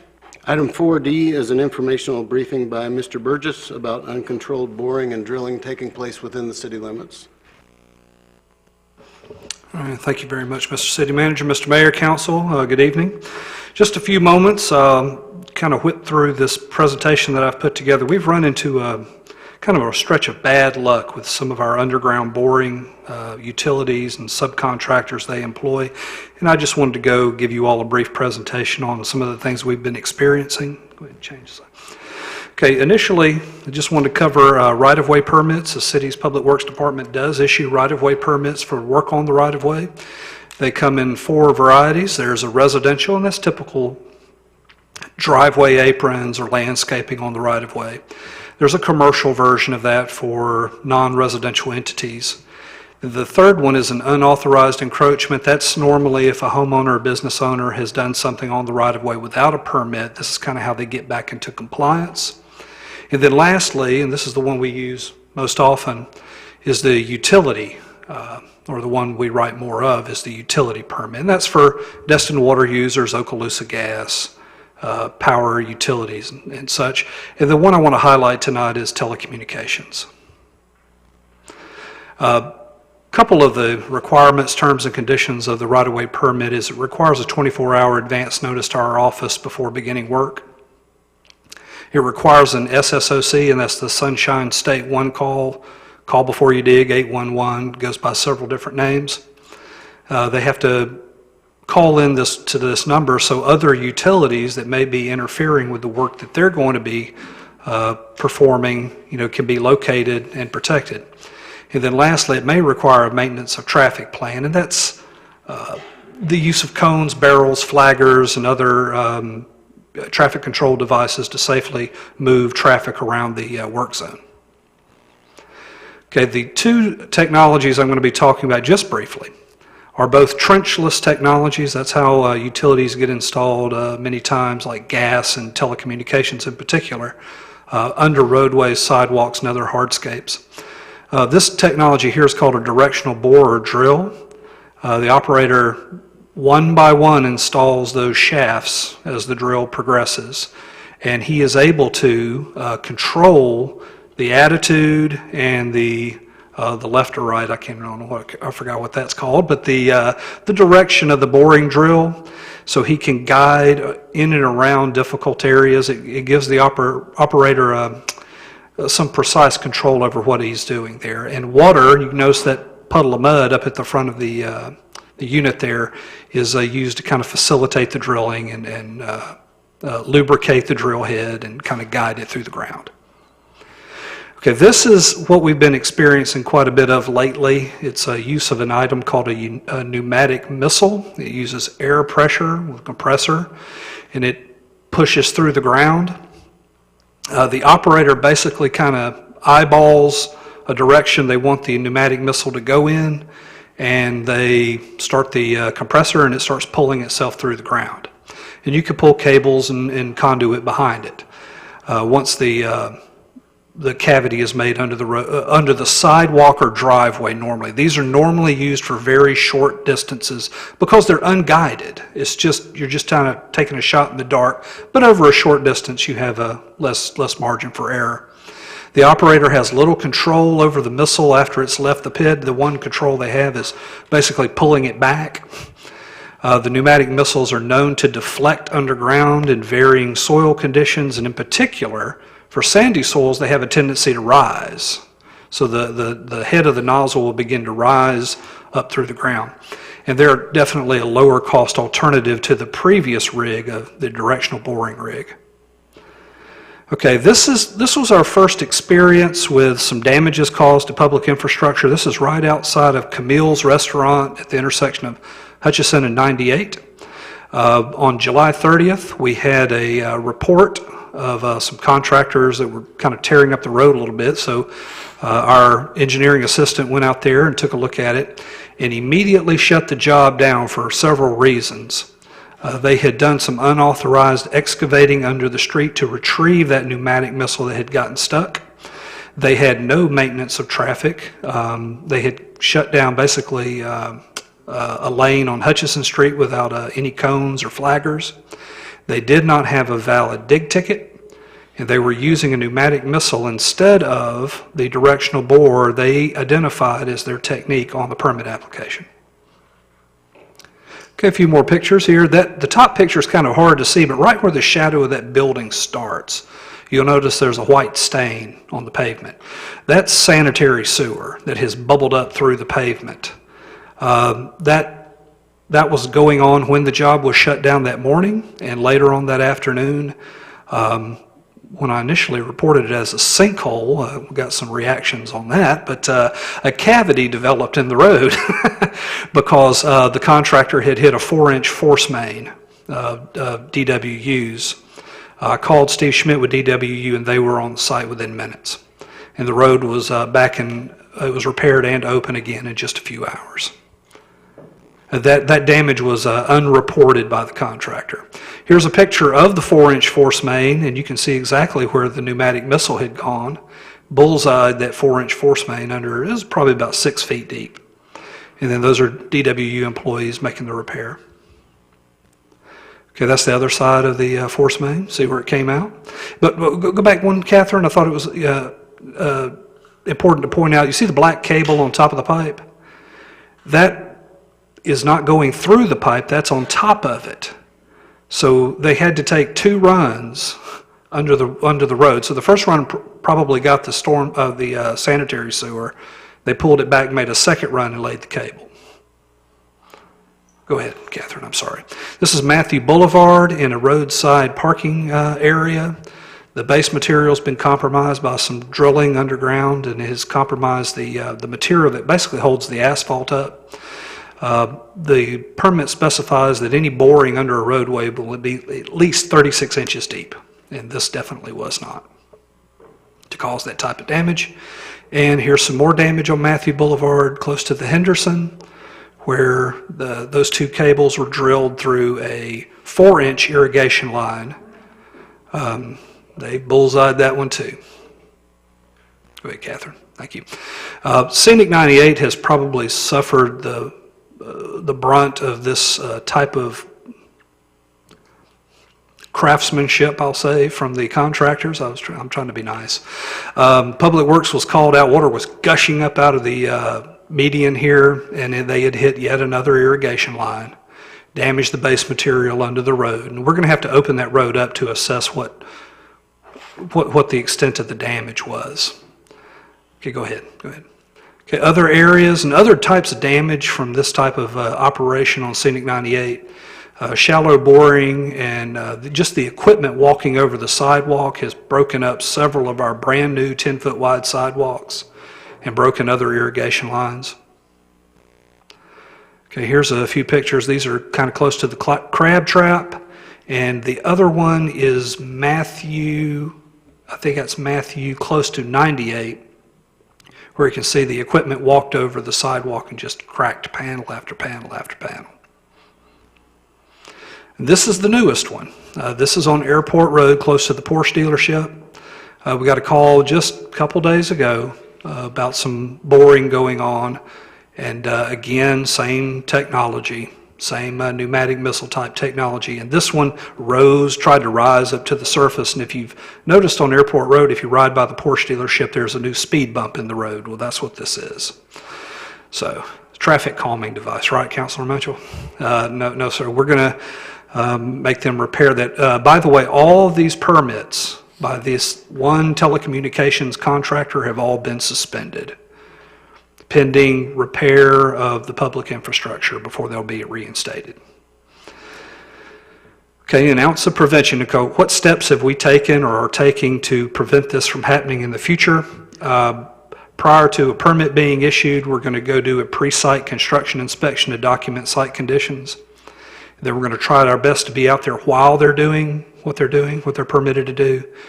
And then lastly, after it's all been said and done and the site is stabilized, then we're going to go back out there and make sure that the conditions are as good or better than they were prior. And then, of course, documenting everything with date, timestamp, digital photos, and forms. To date, now we've gotten quotes from our continuing services provider to repair what's been damaged. So Airport Road's about $20,500, Scenic 98 at Matthew, $29,000. These are just the roadways. Matthew at roadside parking area, $16,300, and then lastly, the big one, Hutchison Street, $38,000. And that does not count what DWU, the cost they incurred to repair that. So total to date's about $103,800. And so I don't want to be kept stepping on any of Kim's toes, but we were looking for some guidance, basically to tighten up Article 8 of the LDC, and that would be for you all possibly to authorize an ordinance revision that would bring back language that would prohibit the use of uncontrolled boring techniques, such as pneumatic drilling under city streets. Now, that technology is fine for under driveways, under sidewalks, under short runs, but under long runs, you don't know where the missile's going to go. Once it leaves the pit, you don't know. Secondly, ordinance language that would hold the operator, and that would be the subcontractor on site doing the work, and the applicant, which would be the telecommunications entity, or power, or gas, or water, sewer, whatever it would be, is equally accountable for any enforcement action taken by the city. And then lastly, the ordinance would provide for specific code sections for notices of violation, notices of hearing and such, where it wouldn't be a term and condition of a permit that they had violated, it would be an actual ordinance. That's all I have. Yep, thank you. Mayor, I'll go ahead and make the motion to instruct staff to bring us an ordinance that basically outlaws the use of these non-directional boring techniques and all the suggested language that was in the presentation. Second. I got a motion and a second. Mr. Braden? Thank you, Mayor.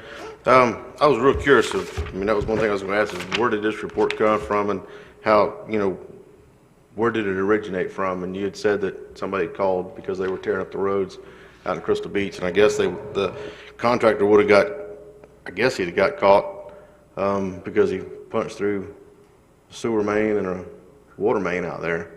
I'm just curious how much he's tore up before he got caught. And I'm glad we're making these steps to try to tighten this up,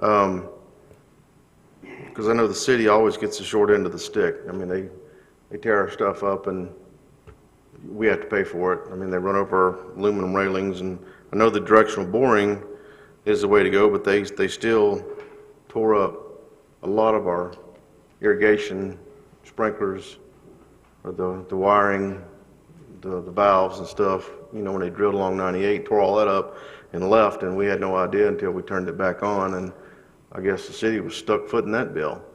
So anyway, I'm glad that, you know, you guys are getting on top of it, and we're going to tighten that up and hopefully prevent a lot of this from happening.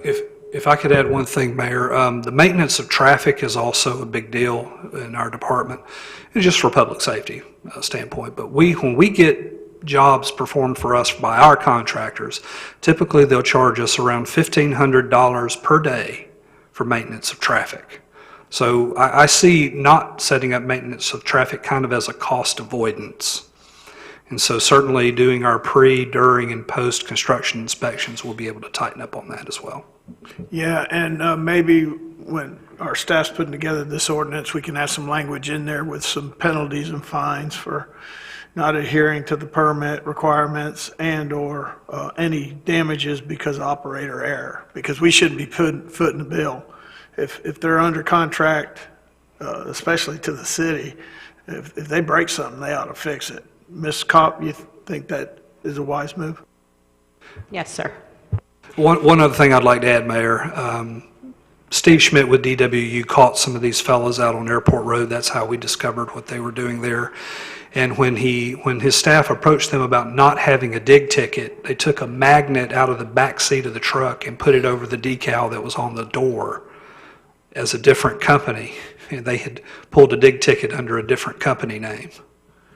It's bizarre. Make a law, they'd learn how to break it. Ms. Ramswell. Thank you. So, y'all, your question or comment was along the line of what I was thinking. Are they covered in terms of insurance for these claims so that we are not paying for this bill for any of these damages? The applicant, the telecommunications entity, is insured. And we do provide or do require them to provide their insurer information on the application. However, I'm not sure how that covers any subcontractors in their employ. We scheduled a meeting with the telecommunications entity, one of the subcontractors in our staff, and the telecommunications entity, they didn't show. I feel like we had an issue similar to this a few years ago on Airport, and I think Rodney's the one that caught it. And we had discussed adding some sort of clause into any of our contracts that would include subcontractors and making them liable for damages that are incurred due to negligence or other such issues. Do you remember that? I can't remember quite what it was, but anyway, that's something I would like to see, because there is no way in God's green earth that we should be paying for damages that are incurred by the negligence of someone. Are we forced to allow them to use whatever subcontractor they want? Can we force them to change since this contractor has shown a pattern of negligence? I'm sure the telecommunications entity is on notice with that subcontractor, and hopefully they've had internal conversations concerning standards. But as far as we're concerned right now, all of those permits are suspended. They're to perform no work that has been previously permitted until these repairs have been remedied. And what sort of assurances do we have that they're not going to continue to make more mistakes and errors and be careless in their work? And I mean, this is a big project, right? One of the conditions of our, resuming business with them is they ensure that they do provide directional boring equipment instead of pneumatic missiling as their technique of installation. So are you comfortable in saying then that every single one of these incidences was due to a result of utilizing a pneumatic boring system as opposed to a directional one? I would say the vast majority of them were. But clearly they're just being overall careless if it's Some not every issue. items, Councilor Ramswell, are not on the 811 call list. Storm sewer's not on there, irrigation's not on there. So if they're not marked, they don't know that they're there. However, if they're hitting something within 36 inches of the surface, that's their fault. They're supposed to be boring more than 36 inches under the surface, and very little irrigation that I know of would be that deep. Okay, it just bothers me to no end that, you know, people go out and do this kind of work and expect us to foot the bill, and then often it gets caught in all the bureaucracy, and it's months down the road, and we shouldn't operate that way and allow anyone else to operate that way. So thank you for being quick on top of this, and absolutely I'm in favor of doing whatever we can to prevent similar incidents in the future. Okay, okay, skip and skip. Mr. Mitchell. Thank you, Mayor. Mike, I see on the damage areas you discussed, you didn't discuss the damage on 98 at the crab trap. That's not included. So you need to... There's a section of broken sidewalk. There's a photo right there across from the Yeah, no, but I'm crab saying, trap. when you talked about damage assessments, I'm just saying, you got a total of 103,000. That's not including at the crab trap. No, sir. That's just quotes from our continuing services provider. Okay. Next thing is, I can tell you that there's been other damages that you're not aware of. They took out a light pole, the lighting in Destiny East, okay, with their missile and whatnot. So there's a lot of other things that we're not even aware of, okay? But my question is that these are the things you've caught. We don't know what we don't know. So do we have any plans of inspecting all of the work they've done to ensure there's no other damages that we're not aware of? We can, obviously, we can do that, sir, but just looking at the surface, unfortunately, a lot of this is underground. And so we're not sure what was hit and what, Yeah, I understand, and I realize that. I'm just saying we may have some damage, or citizens may have damage and not realize what it is, so maybe we need to just get the word out. You know, if all of a sudden something's out and and that path, that machine's going all down 98, it's been all over. People know that. So if somebody's experienced some damage, because again, we don't know any other damage that's out there. So it might be just wise to get that out there as a public announcement for them to report it. Yes, sir. Thanks, sir. Mr. Marler. Thank you. This is probably going to be for Kim more than anything else. And correct me if I'm wrong. My understanding is not long ago the state legislature allowed these telecommunications people to put stuff on the right-of-way. As a result, I know there's an antenna that's been put up in front of the Emerald Grand by AT&T and several other areas. Is it the possibility that these contractors and entities are jumping the gun a little bit and thinking they can circumvent the cities and counties ordinances in the right-of-way? Because, I mean, that's what I'm seeing is... And if we can to do something about that through this ordinance, y'all, that's been proposed. Yeah, I mean, I don't know exactly what they're thinking. It's possible, but one of the other things in addition to what Mike was saying that I've been talking with staff about is creating a list of approved subcontractors, and once they've acted negligently or in violation of a permit, they would be removed from that list pursuant to a policy that we plan to take to council for your consideration. So we didn't get into that tonight, but that will come to you also. So between that and the increased penalties and the clearer code, it should help to resolve it and get it under control.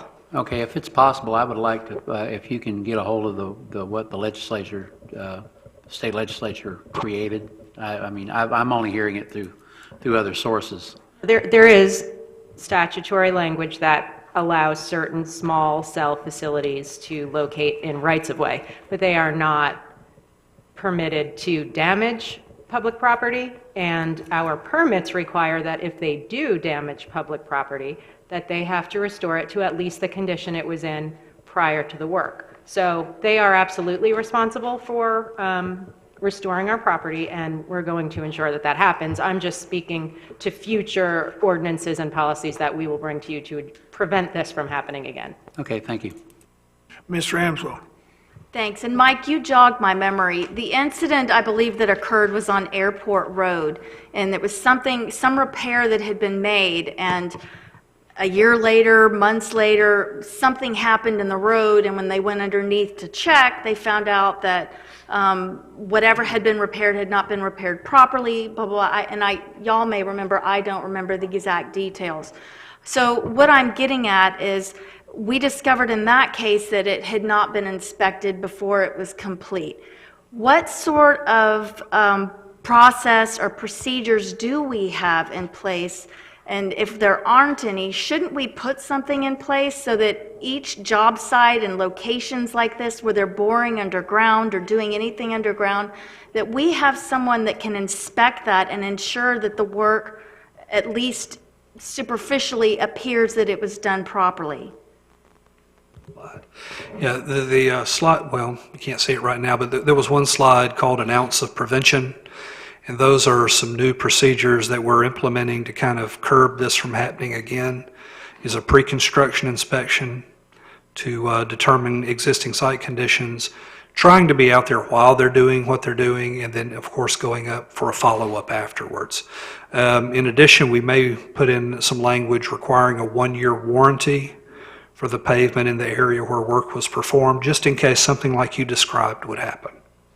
So something that took a while to develop but was directly attributable to the work that was performed.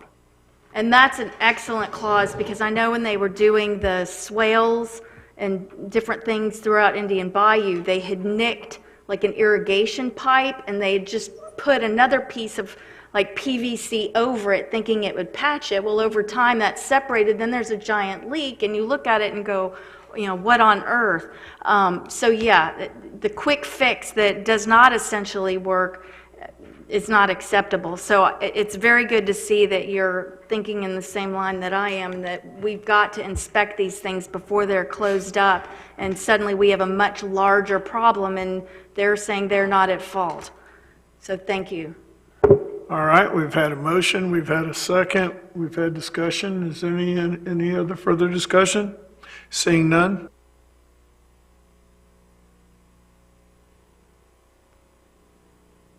Votes unanimous, so moved. Lance? Thank you, Mr. Mayor. Item 4E, under announcements, I just had one quick question for the council. I'm looking for the council to appoint a representative from the council to go with myself and the two attorneys to Tallahassee to discuss the Noriega Point additional sand that's been added as far as FDEP and the Bureau of Lands is concerned. I would like a council rep to go with us up there, and I'm looking for you to nominate someone. I'll nominate Parker Dustin. I'll second that. Yeah, you guys are great. Three attorneys. Road trip. To Tallahassee, oh boy, pine trees. And it won't be on a Saturday. All right. No, I'm happy to do it, that'll be fine. All right, we got a motion, got a second.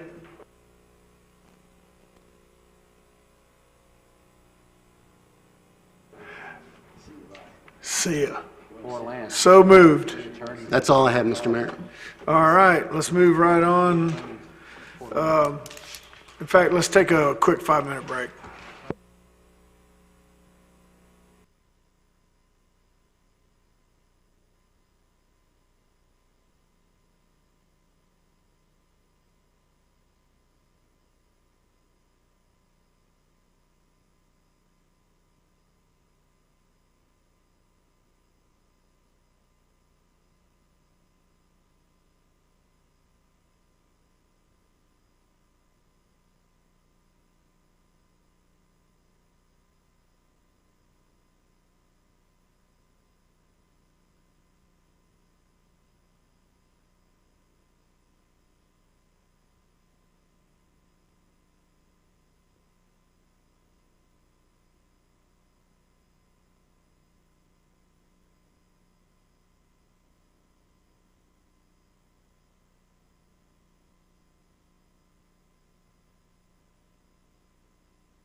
All right.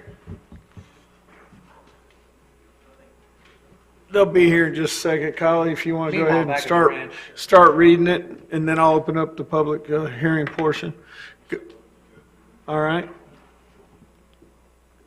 All right, we have the second reading of ordinance number 19-20-LC, an ordinance of the City of Destin, Florida relating to sign requirements for short-term rentals, providing for authority, providing for findings of fact, providing for the amendment of the Land Development Code, Article 16 signs, amending section 16.03.00, prohibited signs, providing for incorporation into the Land Development Code, providing for conflicting provisions, providing for severability, and providing for an effective date. This is a public hearing.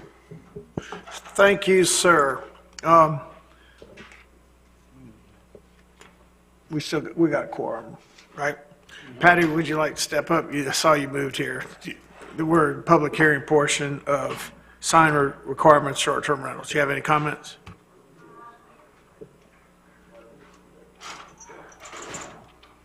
Patty Brown, 86 Shira Street. The only thing I was a little bit confused about is I did talk to Ken last time, and there was some confusion about we already had an existing ordinance that said no signs to be placed on the fences. So are we moving these to the houses? Because I think aesthetically, it's much better for these signs to be on the fences than perched up on the houses. Is that what because I haven't read it. Let me just respond. We are actually creating an exception to the prohibition to put them on fences so that they can stay on fences. We are not moving them to the houses. So it's just a limited exception for Crystal Beach white picket fences that have signs. They're now going to be allowed to stay there. Oh, great, because I think aesthetically it looks much better than having them just positioned wherever. Thanks. Agreed. Come on up, Marcy. I saw you.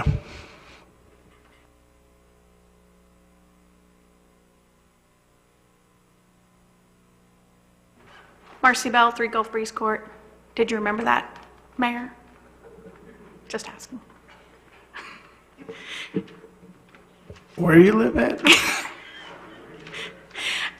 My question is, I had made a comment to it last week, or the last meeting, and I was just asking, I still have a unit across the street from me that has 2 signs for 2 different short-term rental companies. And so I know who to call, but anybody driving down or sheriff's department that would have to show up still doesn't know which sign is appropriate. And they even have their actual stickers on them. So I was just wondering if we knew about how that works with the ordinance, how they can have 2 signs, no signs? Joey? So you're talking about the short-term rentals having 2 signs? Correct. So they had a property management company that left as of August 1st, and a new company came in, and the old company has not come back and retrieved their sign, and the new company hasn't taken it down. If you can get me those addresses, we'll look into that. Okay, thank you. Thank you, ma'am. Anyone else have any comments? Come on up.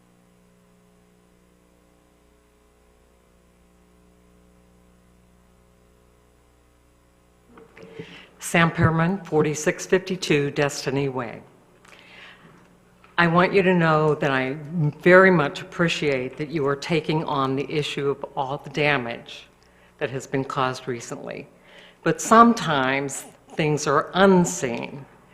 And what I'm talking about is I had been gone for a couple weeks while all of that was going on in Scenic 98. I open my email and get my water bill. $730. This is about the sign ordinance. I'm sorry. We're taking public hearing on the sign ordinance. But in lieu of speaking at the end of the meeting, I But think we're also going to do, at the very end, we'll give you an opportunity to talk about that, okay? she's already started. I'm sorry. Yeah, let her I was finish in the the rest restroom up. and got out Okay. of line. I'm happy to hear it. All right. Oh, no, it's, Should I go on? Sure. So anyway, I get a water bill for $738.58 when I wasn't even home. So I went to Destin Water Users, I got them to give me a printout, and this was all during the period that I was gone. Through a little investigation, I was able to get some names of people at AT&T. I sent them an email A representative called me. I told him what the situation was, and he said, well, he talked to his people, and they did say, oh, well, they used my water, but they only used it on a couple of plants. And I'm like, what? Yeah, right. So bottom line, I appreciate that you all are taking on this issue, and I hope to continue to talk with them, and hopefully they will reimburse me that money for my water bill. Thank you. Keep us up to date. Thank you. All right. Anybody else want to come up and make public comment about the second reading of ordinance 1920-LC, sign requirements for short-term rentals? Seeing none. We need a motion and a second. I got your motion. I move to adopt ordinance 19-20-LC on second reading. Second. Got a motion, got a second. No further comment?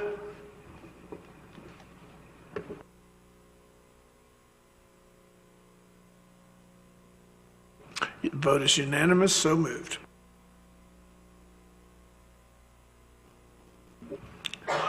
All right, next up is consent agenda. I need a motion. Mayor, I'll make a motion to accept A, B, C, E, and F. Second. I got a motion, I got a second. Any further discussion? Mayor, we missed, did we not skip the city manager's announcements? He did that. You're done with your announcements, correct? Yes. Okay, sorry. Okay, and then we pulled D, so we'll talk about that after we do our vote on the consent agenda.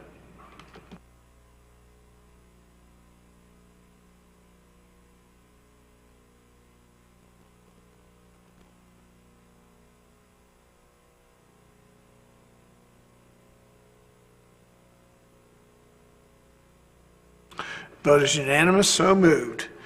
We have item D, the updated municipal software project. Yeah, my question on that was, in the last report, that there was some, I wouldn't call it issues, there were some things that was going on between the software and the county. I just wanted to kind of get an update on that. Webb? Thank you, Mayor and Council. The question is about our relationship and our processes with the county. We have been working with them. The county has been a fantastic partner in this, and in fact, their IT director worked with us and have really made available their resources over there to work with us. That's going well. We've checked the compatibility. So far, everything looks good, and I think we're going to see some improved information sharing, and it will be as compatible. It looks like it's going to be fantastically compatible with our system, so it's good news. Awesome. Thanks a lot. That's all I have, Mayor. All right. And I'll make the motion to approve item 6D. I'll second it. Got a motion, got a second. Is there any further discussion? Nope. All right.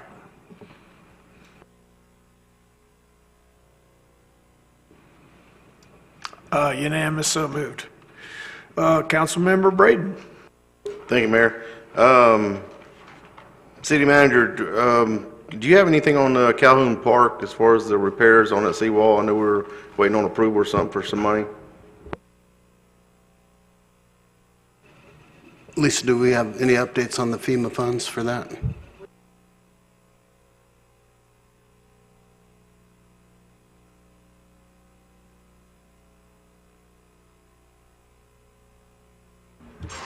Right now, they've, a new representative is representing us, and so he has not got back to us for the specs to fix the seawall. We're checking on him every week. Lorraine's been talking to him, and we're just waiting for the mitigation of the seawall. Okay, thank you for that update. And just my only other comment on the whole electric scooter ordinance, really not worried about enforcing that one. We've got great code enforcement and even better attorneys. I think we'll be fine there. That's all I have, Mayor. Thank you, sir. Councilmember Ramswell. Thank you, Mayor. I just had a couple questions surrounding an email that we got this week. we received an email, I think from Webb, and it was about city readiness, which is wonderful. And of course, we all were very concerned about Dorian and what is sort of our preparation plan and what's the city doing.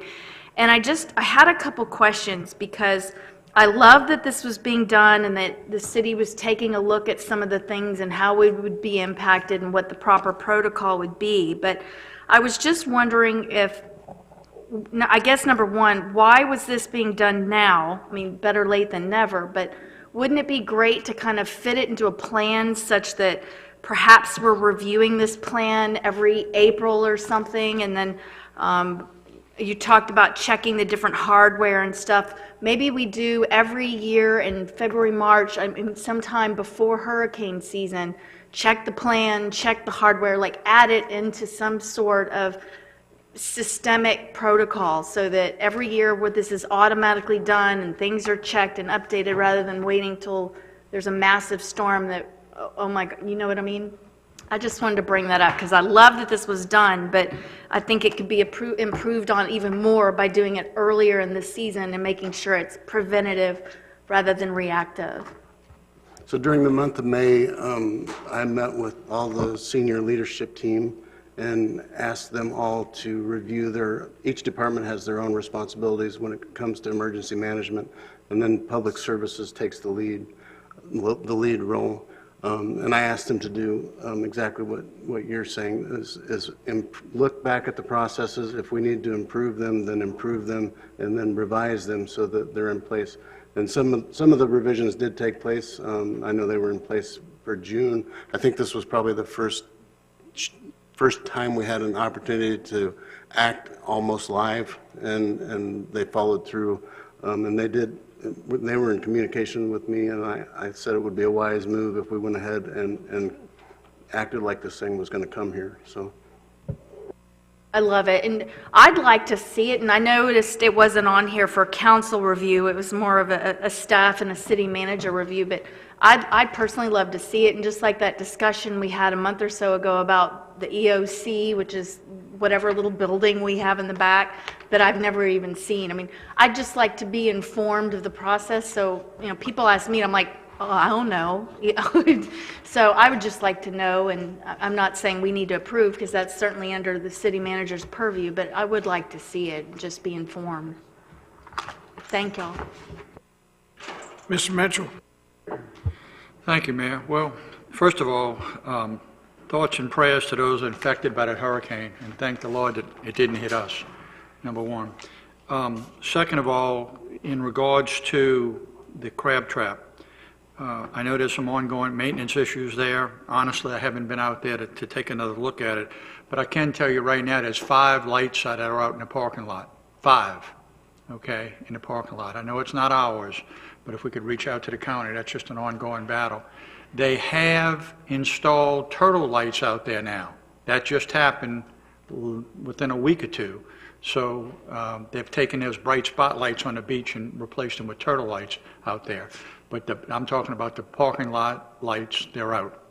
And then I realize what Ms. Perman just talked about is a personal issue, but it speaks to, like we said before, not knowing that when we talked about it, about the damages that we don't know about. If staff, if one of you would be so kind maybe to reach out to Sam and just maybe give her a contact, because the contact she has may not be as good as ours, just so we can maybe help her with that situation, because she's a victim of this whole situation. Okay, so thank you. Thank you, sir. Mr. Overdeer. Mr. Marlar. Nothing tonight, Mayor. Mr. Dustin. Thank you, Mayor. Only one brief item. As we were talking about Hurricane Dorian, we've had some issues in the past with the previous governor's administration being a little too probably widespread in their application of the emergency orders with regards to DO extensions, closures of toll bridges, things of that nature to affect the entire state. And we are so far west that oftentimes catastrophic storms can affect big swaths of Florida but leave us unharmed, untouched. And so what I'd like to do is at least express or instruct staff to express the council's desire in a resolution form to be adopted at some future meeting, preferably the next one, to be able to encourage the governor's office and the emergency management department within the governor's cabinet to tailor these emergency orders that are issued to the counties that are affected. And if that makes sense, then I suppose we could just give consensus for you guys to bring us some draft language, and then we could adopt it at a future meeting. Sound good? Okay. Nothing further. Thanks, sir. Mr. Morgan. I apologize for being late tonight. I was coaching my daughter's 3-year-old soccer team, and it was our first practice. It was our first practice, and I have to say, for once, I think I would have rather been here. It did not go well. I do not know what we pay our teachers here, but it is not enough. My assistant coach bailed on me because he is also our city manager.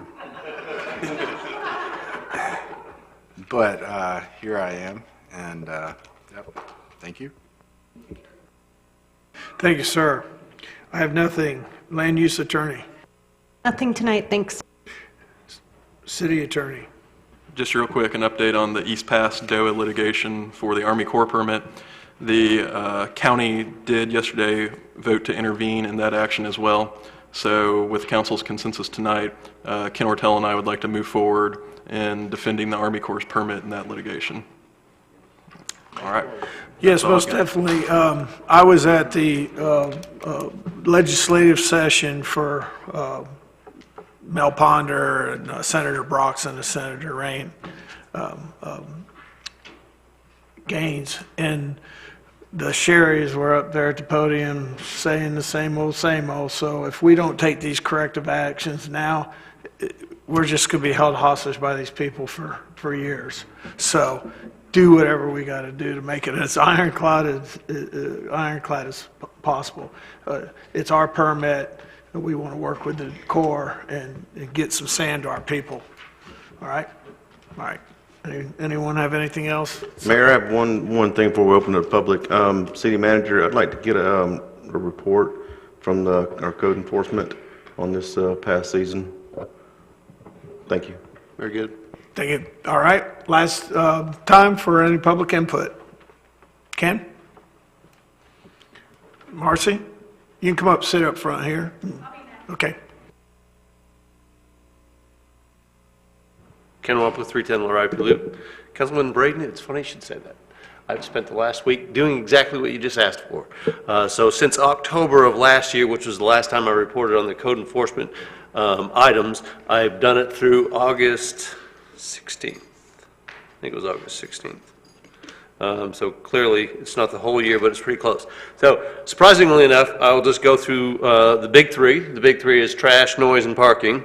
Parking went from what we had a year ago, 54, which probably wasn't complete, to 421. So obviously, there's a big influx in there. Trash went from 33 last year to 247 reported trash violations, which means there could be debris on the side of the road, furniture, trash cans not pulled in, et cetera, et cetera. 33. Unregistered short-term vacation rentals went from 52 to 87. We've got some new players in this scheme of reports in long-term rentals. There were 34 not reported this year. Last year they didn't show up on the report anywhere. Noise, we had 1 report last year. We have 15 this year, which I was surprised. I figured it'd be a lot higher than that. Unregistered business tax receipt, my favorite subject. I'm going to bring it up again. This year there was 45 reports of people operating a business without a business tax receipt. And I don't want to beat that dead horse, but you guys have still failed to take any action on that committee that you asked us to work hard on, that gives you some penalties and some ramifications for when people don't follow the rules.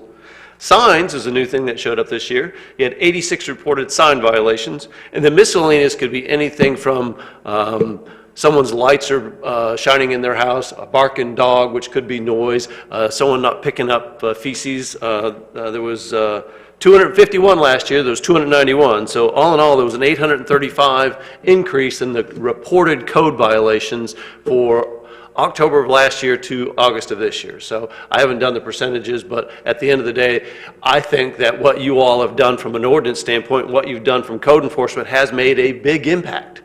Now the double-edged sword.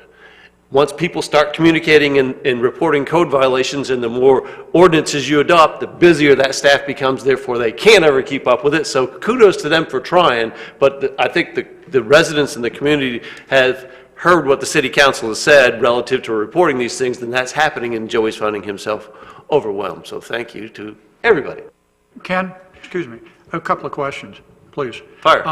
Parking, what type of infraction is parking defined as? Do you know offhand? What I did was, like in the street? yeah, I was going to say, what I did was take that report, anything that reported a violation relative to a vehicle in a yard, vehicle blocking a sidewalk, and I have to color code it because there's a boatload in here, but golf cart parked in the grass, illegal vehicle, which could be unregistered, vehicle without current plates, illegal vehicles again, semi-truck parked on the sidewalk, golf cart parking in the grass, golf cart parking in the grass, trailer parked. I mean, that's the parking is in essence, anytime there's a vehicle that either unregistered or is parking where they're not supposed to. Something that I did, and I was going to bring it up, and I'll bring it up in a lot more detail later on. But one metric that we can't capture, and we haven't captured, and we should, and it's not giving us a clear picture. We obviously, as we know with our regulations, we can't kick the door down and go examine people and see how many people are in a house. Obviously, at midnight, there could still be some people there visiting and whatnot, not staying there. But 2 or 3 o'clock in the morning, you probably think that the cars that are there for the night. And I took a dozen houses, rental houses, in Crystal Beach. And I went by at 3 o'clock in the morning. I went by again at 7 o'clock in the morning on 12 different houses. And what the cars are marked as far as we're supposed to have 4 there, they're 9. Okay, so that's a metric, just using that as an example, it's a metric that we don't have. Okay, although we have those things and there's a lot of things in compliance, we still have a lot of homes that are obviously sleeping way too many. I've judged that strictly on cars, not illegally parked, but you know, it's just another metric that we haven't captured yet. Yeah, the other thing I wish I could do is group it by address. Because if I could group it by address, then the next question would be all right, if the same house on Shira, surprise, has cars illegally parked or they're not pulling the trash can in, how many times do we send them a notice before we do anything, and we collectively as the city council and the city, can you do anything about it? Because if all we're doing is reminding you can't do that, well, guess what? They'll ignore that. Hopefully, when we get our new software in, that's going to do that for us in the future, and that's going to make life very nice. Sounds like an item for the STR to work on. Marcy. Marcy Bell, 3 Gulf Breeze Court. Just real quick, I want to thank you for passing the scooters ban legislation tonight. Sorry, Councilwoman Ramswell. They're already on Holiday Isle, and they are a real encumbrance to the people who actually walk on those sidewalks. Maybe there's somebody in the room that walks that same sidewalk. And then the last thing I just wanted to say was with the group that was here for the swimming, the fitness center, that area that's out front belongs to them. I believe it's a swale kind of retention area. I was hoping to encourage maybe a public-private partnership with them to help them make that another parking area with some permeable material or something, because right now they're just parking on the sand, or anyways, maybe something to make it look a little better, or it's just an idea. That's all. Thank you. Thank you, ma'am.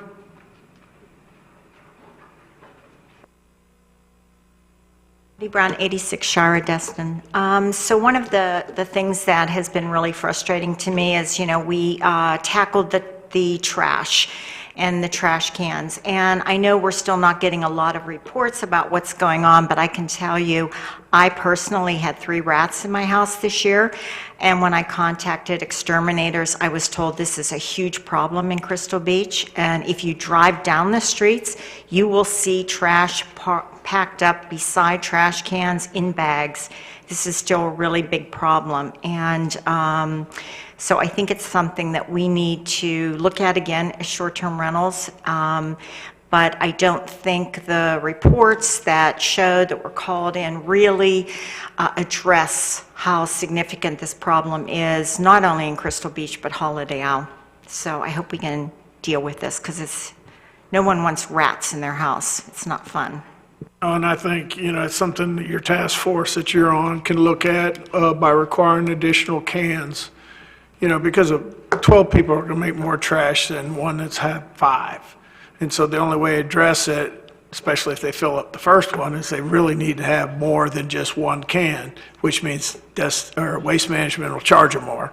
But that's just the way it is. So that's something you guys, I think, need to look at, something based on the amount of people that stay in a house. I know when my grandkids come over, we go from me and Pam to 5 or 6 or 7 other people. It's remarkable how much trash gets developed. So that's going to be a good item for you guys to address, because apparently we had 247 complaints, so people are aware. Over last year it went up 100-fold.